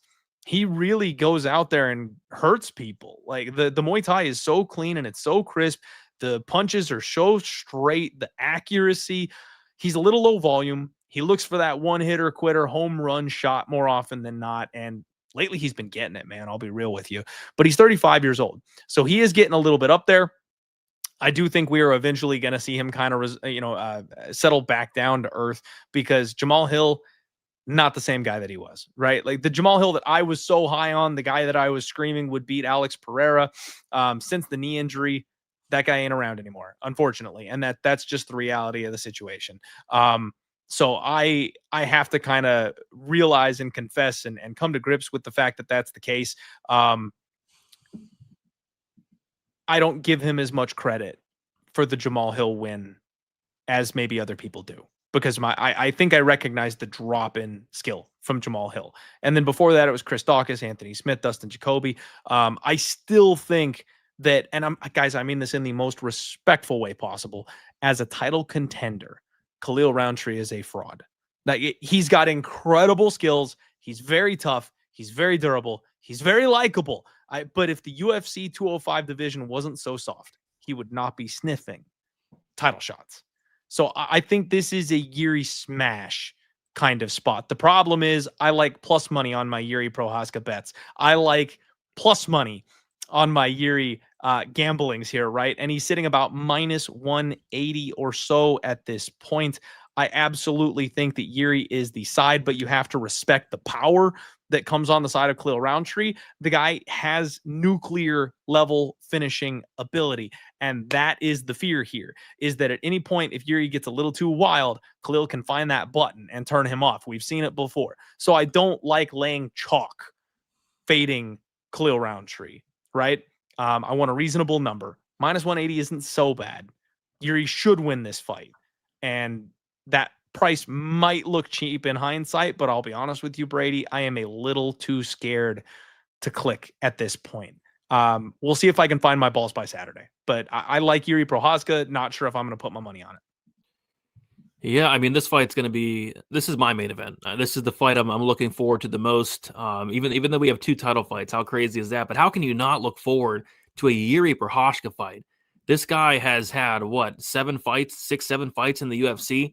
All of those fights have been phenomenal. All of those fights have been chaotic. Just a lot of I love chaotic fights. I love chaos, and this guy is the definition of chaos. And Jiri makes no sense to me. He's the only guy that can pull off using his face to block punches. And he literally does that. I remember watching tape on Jiri back in the day before his debut against Volkan Oezdemir, and his hands were down to his sides, and he was literally headbutting punches coming back his way. I'm like, what is this guy doing? Like, what are you doing, Jiri? Like, this guy's a madman. He's insane. He's a 43% takedown defense, which is like one of the worst or striking defense. 43% striking defense, which is one of the worst striking defenses you'll see in the UFC. And at this weight class, at the light heavyweight division, you should be getting knocked out with a 43% striking defense. And he hasn't really, outside of Alex Pereira. Pereira's the only guy that's knocked him out in the UFC. Other than that, he's shown really good durability. So yeah, I kind of feel like it's going to be a chaotic fight. It's going to be a war. It's going to be just complete madness. And who thrives in that type of fight? The answer to that is Jiri. We saw what happened in the Rakic fight. Rakic was having some success early, especially with the leg kicks, and then Jiri said, "F it, I'm gonna go, I'm gonna go crazy," and he did in the second round. And Rakic is like, "What's going on?" And Rakic got smoked in that second round. Jiri's one of the only guys that can thrive in a chaotic type fight like that. So I think Yuri's gonna maybe play it safe early on, but once that second round hits, it's like every second round that Jiri has, it's just complete madness. And I think once that second round hits, he's going to go all out. It's going to turn into a war, and I think he's going to thrive in that war and knock out Rountree in that second round. So I'm going Jiri Prochazka round 2 KO, and might look at this fight from like a violent standpoint, maybe a prop. But yeah, I'm interested to see where this line kind of goes. -180 for Jiri. Like you said, in hindsight, maybe it does look like a lot of value if he goes out there and sparks Rountree, which I think is pretty much on the table this week. Okay. Hey, I'm glad you and I are on the same page about this, and maybe I will find my way to a bet on that one as well. Shout out Mushroom. What's up, buddy? Thank you very much for being here. And shout out my guy, Dan Levy from Half the Battle, a legend around these parts as well. Appreciate you being here to hang out, my buddy. Thank you very much. Shout out to you too, Gilbert, there. Appreciate you being here, buddy. All right. Let's keep it rolling, everybody. It is co-main event of the evening time. And real quickly, before I do that, one more time, got to bring your guys' attention just to my boys, Razor Sharp Picks, and my boy, Nuke the House Keg. The only people that I trust to make my money outside of the UFC. They do both charge for their services, but if you tune into Keg's live stream on Sundays, especially where they're live betting football stuff, I promise you're going to make money and turn a profit. And then my guy, Razor Sharp Picks, he bets every sport under the sun, and it's the only way I still have money available in my betting account with how bad my year has been. Make sure you check them out on social media, you guys. You won't regret it, I promise. Co-main event of the evening: Merab the Machine Dvalishvili and Cory Sandhagen. Brady, we have to switch hats one more time because I am your bantamweight king. This is my division. This is my weight class. Merab the Machine was somebody who I have been on, Brady, before anybody else realized just what an animal this man was. I was cashing tickets at +200 on Merab to take out Petr Yan. Like, this has been my guy forever. Now, I betrayed him just recently a little bit. I did take my boy Umar to the bank. That is unfortunately aging very, very poorly because Umar, being out with the broken hand, is never going to sniff that title shot again. And he was just a literal 1 minute away from winning his first title opportunity against Merab. If he didn't shoot for a takedown in that third round, he probably wins that fight, but c'est la vie. At the end of the day, Merab is somebody I'm very familiar with and absolutely love. I worry about this price tag. Cory Sandhagen is the people's title contender, right? He took a page out of Merab's book and tried to get heavy on his social media. The UFC probably wasn't going to give him that title opportunity unless he stepped up his social media game and got some followers and generated some buzz. He's done that. Props to him. He's a pretty naturally funny guy, and he's very talented. He's very well-rounded, Brady. Tall, long, good grappling. He's got some very offensive jiu-jitsu. He's good off of his back. We've seen him use that jiu-jitsu offensively as well. I mean, he's been able to wrestle to a couple of victories recently when he's needed to. Finishing guys like Davis and Figueiredo, that's not easy to do. Being able to go for full 25-minute wars with a guy like Song Yadong and Petr Yan, like, these are not easy things to do. He put like 300 significant strikes up on a guy like Marlon Chito Vera. He's got it all. Cory Sandhagen really is as well-rounded as they come. The only thing is I always just think of him as the bridesmaid and never the bride, Brady. That's Cory Sandhagen to me. One of these guys who is on the short list for the best fighter to have never won UFC gold. You know, I think he'll get a title shot here or there, and I just don't think he's going to be able to bring it home. The issue is Merab never stops. You've got to finish this guy, and you've got to finish this guy early. And unless you're able to get that done, nobody so far has been able to figure this guy out over the course of 15 minutes. You think back to Marlon Moraes back in 2021, we could be living in an alternate timeline, Brady, because I'm pretty sure Marlon Moraes knocked out Merab and he was never heard from ever again back in 2021. But we are in the random timeline where Merab was able to boot and rally and come back in that fight. And because of that, we now have a dominant champion who refuses to relinquish the belt. And it's just chaos around here. Him beating Sean O'Malley the way he did in that last fight is insane to me. I cannot believe that he actually finished Sean O'Malley. Merab being the guy that is evolving at this stage of his career, it should terrify everybody. The one thing I will say that worries me a little bit here, Brady, is at 34 years old, Merab, a guy who doesn't have knockout power, is now talking about knocking out Cory Sandhagen. Cory Sandhagen, a man who's never been knocked out. Cory Sandhagen, a man who's been finished only once, and it was via submission to Aljamain Sterling.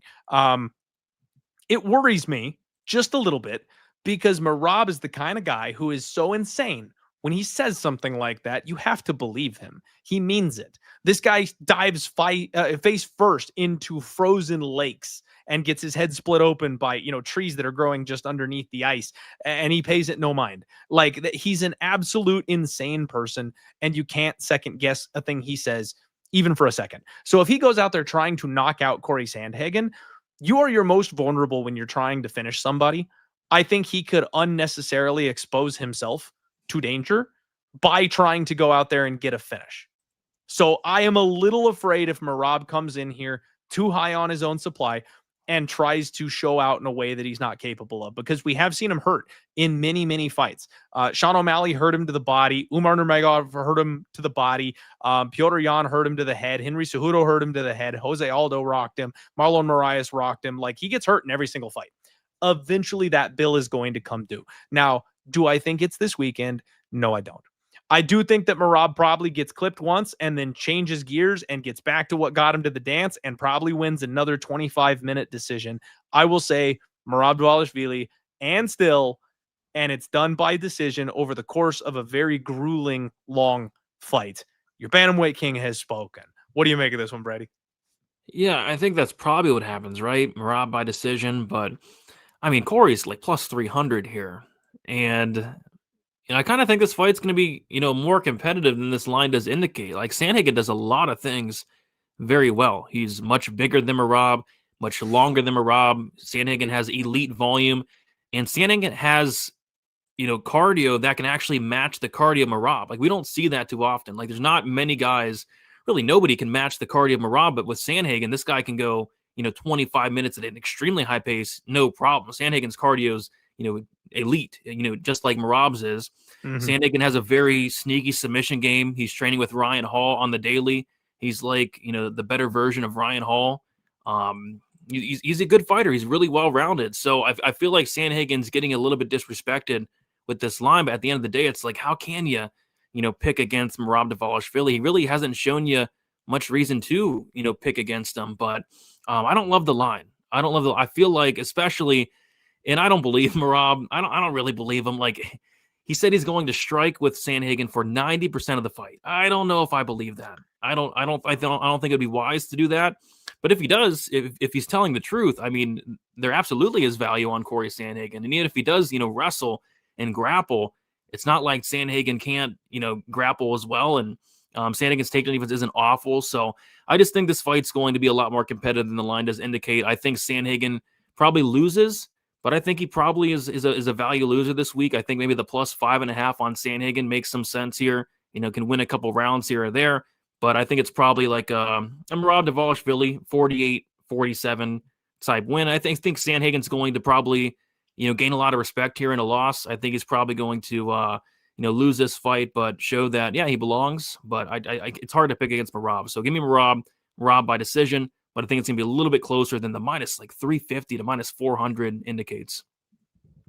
Okay, we got a couple of bold calls coming from the chat. Both Dravi and JB, friends of the show, saying Cory Sandhagen and new. Now, I will say Merab's disciple might be a little biased with that name here in the chat.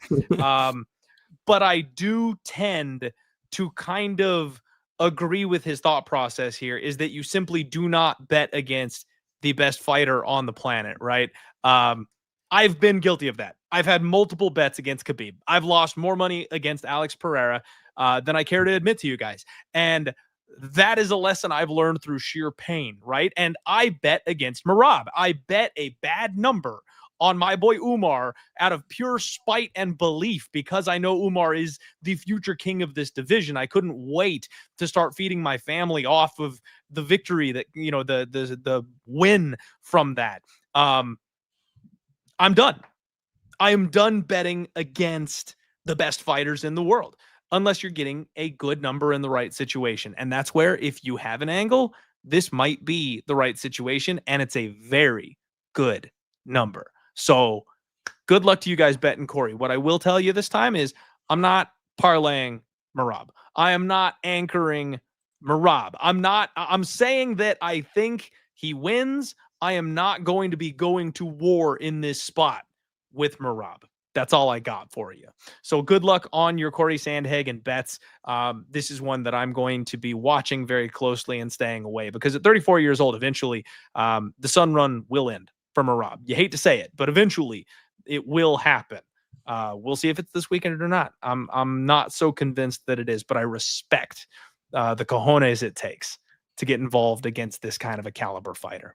All right, guys, it is your main event of the evening. We have got the rematch of the year. Magomed Ankalaev takes on Alex Pereira, the good Pereira. Oh, man. So, long time Magomed Ankalaev hater, long time Alex Pereira hater. What did I tell you guys last time? What did I tell you when they fought? I said, I cannot bet against Alex Pereira one more time. I cannot lose any more money and look myself in the mirror betting against Alex Pereira. And what that means is that Magomed Ankalaev is a lock to win. And I promised you guys I wouldn't curse you. I promised you guys I would stay off it to make sure you could cash your Magomed Ankalaev tickets. And I held firm to that, Brady. I didn't have a single penny on Magomed Ankalaev. The prediction was correct. He got out there. He got the win. Y'all are welcome. Not enough of you have Venmo'd me to say thank you for the piles you made on Magomed Ankalaev that night. Alex Pereira is out there saying that he was 40% going into that fight. He wasn't fully himself. And I think there might actually be something to that, Brady, because this man has been on the biggest tear the UFC has ever seen. Frankly, in an era where the UFC doesn't care to cultivate stars, Alex Pereira has been the only thing they had going. 2023 and 2024 would have been dull if not for Alex Pereira. He fought 6 times. I mean, he got knocked out by Israel Adesanya, jumped up a weight class just a couple months later, gets a title shot, and then defends it 4 times. I mean, like, the dude is insane with what he did. And Jamal Hill, Jiri Prochazka, Khalil, like, we can talk about the level being a little bit soft at 205, like we mentioned, earlier in the Khalil breakdown. But that guy's left hand absolutely has transitioned from 185 to 205. That was my biggest selling point, is that I didn't think he would be physical and strong enough up a weight class that the wrestlers would have their way with him, and that the power may not translate, and that knockout threat might not be something that would be there and available to him up a weight class. Wrong on both accounts, Brady. Magomed Ankalaev went 0 of 12 on takedowns in their first fight. And he's done nothing but take people's heads off. So keeping that brutal schedule and then taking the Magomed Ankalaev fight at, frankly, a bad time, when he had just gotten turned around off the Khalil Rountree title defense, he didn't want that fight. It was almost an Aljamain Sterling type situation where the UFC almost bullied him into taking a fight that he didn't want yet, And that being the case, I don't know that he's lying when he says he wasn't 100% going into that fight. So this fight may look very different. However, what we see with these fights, as you know, is the current champion, the winner of the first fight, wins the second fight at an extremely high clip. The younger of the two fighters, wins the rematch at an extremely high clip. You have got a nearly 40 years old Alex Pereira taking on a 33-year-old prime Magomed Ankalaev. Now, I've been a hater of Magomed Ankalaev for a very, very, very long time because I feel like he's been a little bit overrated. We've seen some of the mental errors that he's had in the cage. I mean, the submission loss to Paul Craig speaks for itself. The no contests against guys like Ion Cutelaba and Johnny Walker, like he just makes errors. He just does shit that doesn't make sense in the fight. And that's something that you have to bring attention to. It's something that you have to make sure, like, you understand this guy is not a machine the way a Khabib was. He's going to go out there and make errors. He's going to go out there and make mistakes. And you can't count on him to fight the perfect game plan 24/7. There's risk there. Now, I do think that he probably goes out here in this fight and does what he did in the first fight and probably does it cleaner the second time around, Brady. I actually think Magomed Ankalaev is going to knock out Alex Pereira. We have seen that chin tested, and we've seen Alex Pereira knocked out. I have watched this man wobble more times. I mean, you guys have heard me in all my breakdowns. I talked about how he wobbled, and frankly, the big KO that I landed with Israel Adesanya in the rematch, calling the exact punch that he landed, that was one of the things that gave me the false confidence to continue betting against Alex Pereira. But those things are as true today as they were the day that I said them. This man very much can be had on the feet. This man very much can be hurt with that right cross. And Magomed Ankalaev's boxing is solid, and he fought a very good game plan the first time around. And I expect that the youth is something that will make a difference in the second fight. And all this action with Alex Pereira, even taking off the amount of time he has from the Magomed Ankalaev fight to the rematch, I just think the wear and tear on a 38-year-old man is going to add up. He's getting slower. He's plodding. He's a dinosaur. If he lands the left hook, it could be lights out. But I think that this fight is, like every time, the rematch is not going to go the same way the first fight did. No two fights are ever alike. And I think we're going to get a finish in this one. I think Pereira is going to come out much more aggressive in this fight, much less worried about the takedowns. And he's going to go out and try and get his belt back. So whether he lands first or not, I think somebody's getting finished. I'm going to say Magomed Ankalaev and still.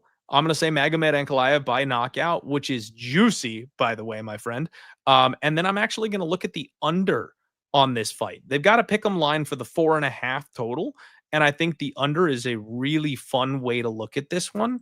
And then, as I mentioned, we have got props over here, guys. As you know, the show is sponsored by CloudBet. And plus 289 on Magomed Ankalaev by knockout. Sounds like a fun way to play this fight to me. Brady, what are your thoughts on this awesome main event? I mean, this fight's it's fascinating. It's not too often that I'm this excited about a rematch, and I think there is a lot of truth to Pereira saying that he was 40%, probably not 40%, right? But I think something was up with Pereira in that fight, because I had a bet on Ankalaev at plus 100, and I'm watching the fight. It's like it was an awful fight. It was a horrible fight. Not much went down. Ankalaev did hurt Pereira in the second round. Ankalaev had a very good second round.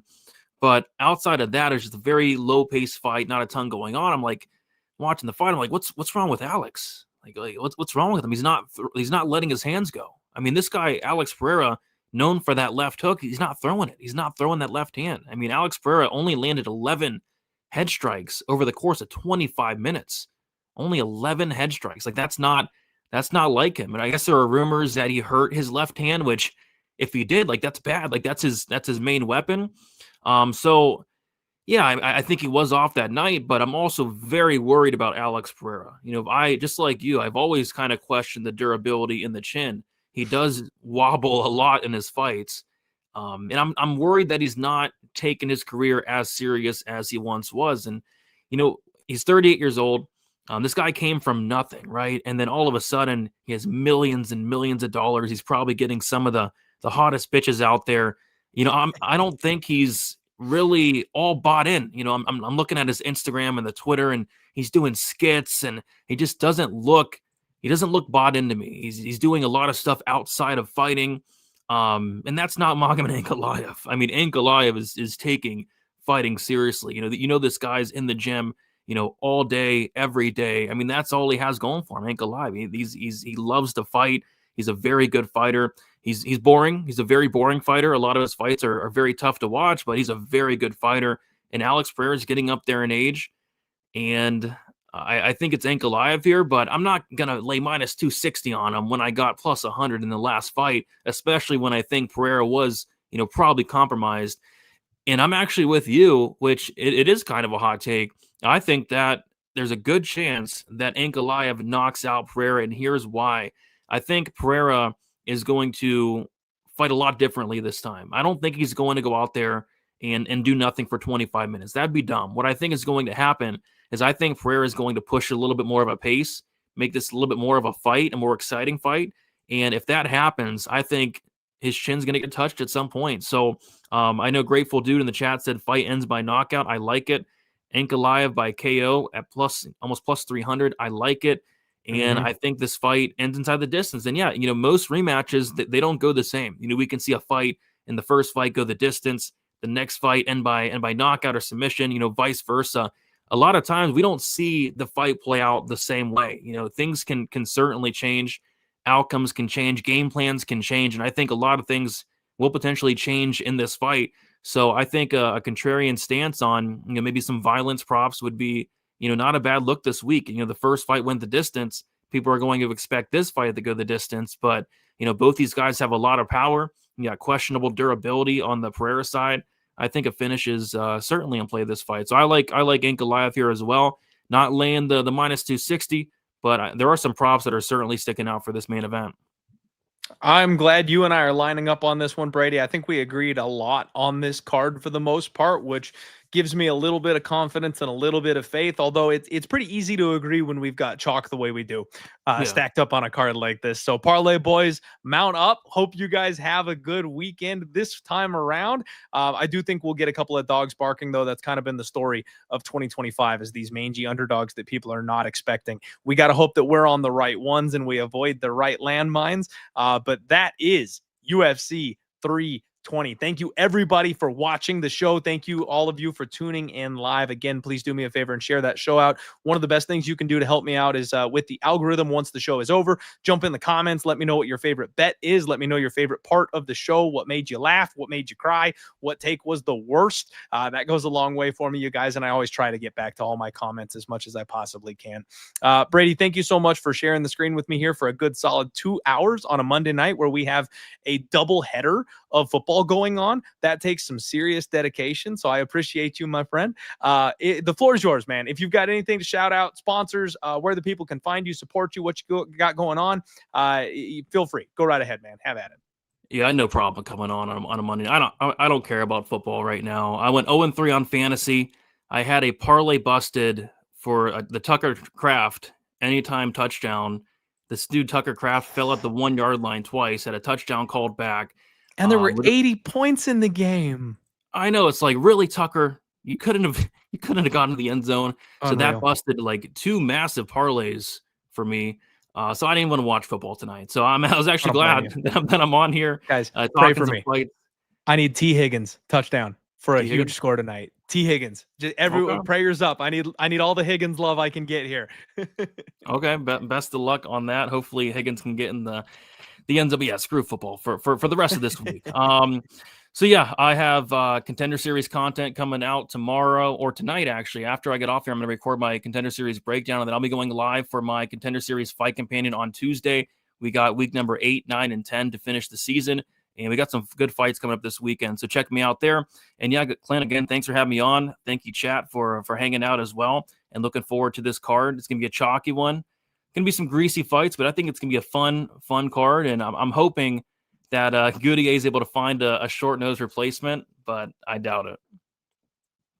Thank you very much again, my friend. Thank you all so much for coming out to support. Appreciate and love the crap out of you guys. Please, again, hit the link in the description below. Check out cloudbet.com. Support your boy over there on that front. We'll be back later on this week for the undefeated post weigh-in show, Clint's Hot Props, and the Total Takedown. I will regret to inform each and every one of you that there will be no Sharp Action report this week, you guys. I do apologize. I know that breaks everybody's hearts, and I am very sorry about that. Our boy Andrew Bavakidis over at Superbook has a new wonderful opportunity, and he's moving on with his life and his career, so we wish him the best, and we thank him for all the time he has given us. I am working on trying to find a solution. I would like to continue doing the Sharp Action report if at all possible. So if you guys do have any connections, if you know somebody who wants to do a weekly show or a big pay-per-view show, a bookie connection or something like that, I'm trying to reach out some feelers and see if I can find somebody to fill that hole. If I can bring that show back to you guys, I will. But I am not the main feature of that show. I need somebody from across the counter to do the legwork there for that one. So we'll do our best. Thank you guys again for all the love and support. Really appreciate each and every one of you. Hopefully, the final update, Grandpa out of the hospital, at home, doing well. So thank you again for all the love and support for you guys, keeping tabs on me and keeping up with that storyline in my personal life. And everybody I need Goku style spirit bomb, hands in the air. T. Higgins touchdown tonight, baby. I need all of you, each and every one of you. Send me the T. Higgins energy and pray for me as I put my money on Patchy Mix one more time. Good luck this week, you guys. Love you all. Let's roll. Have a good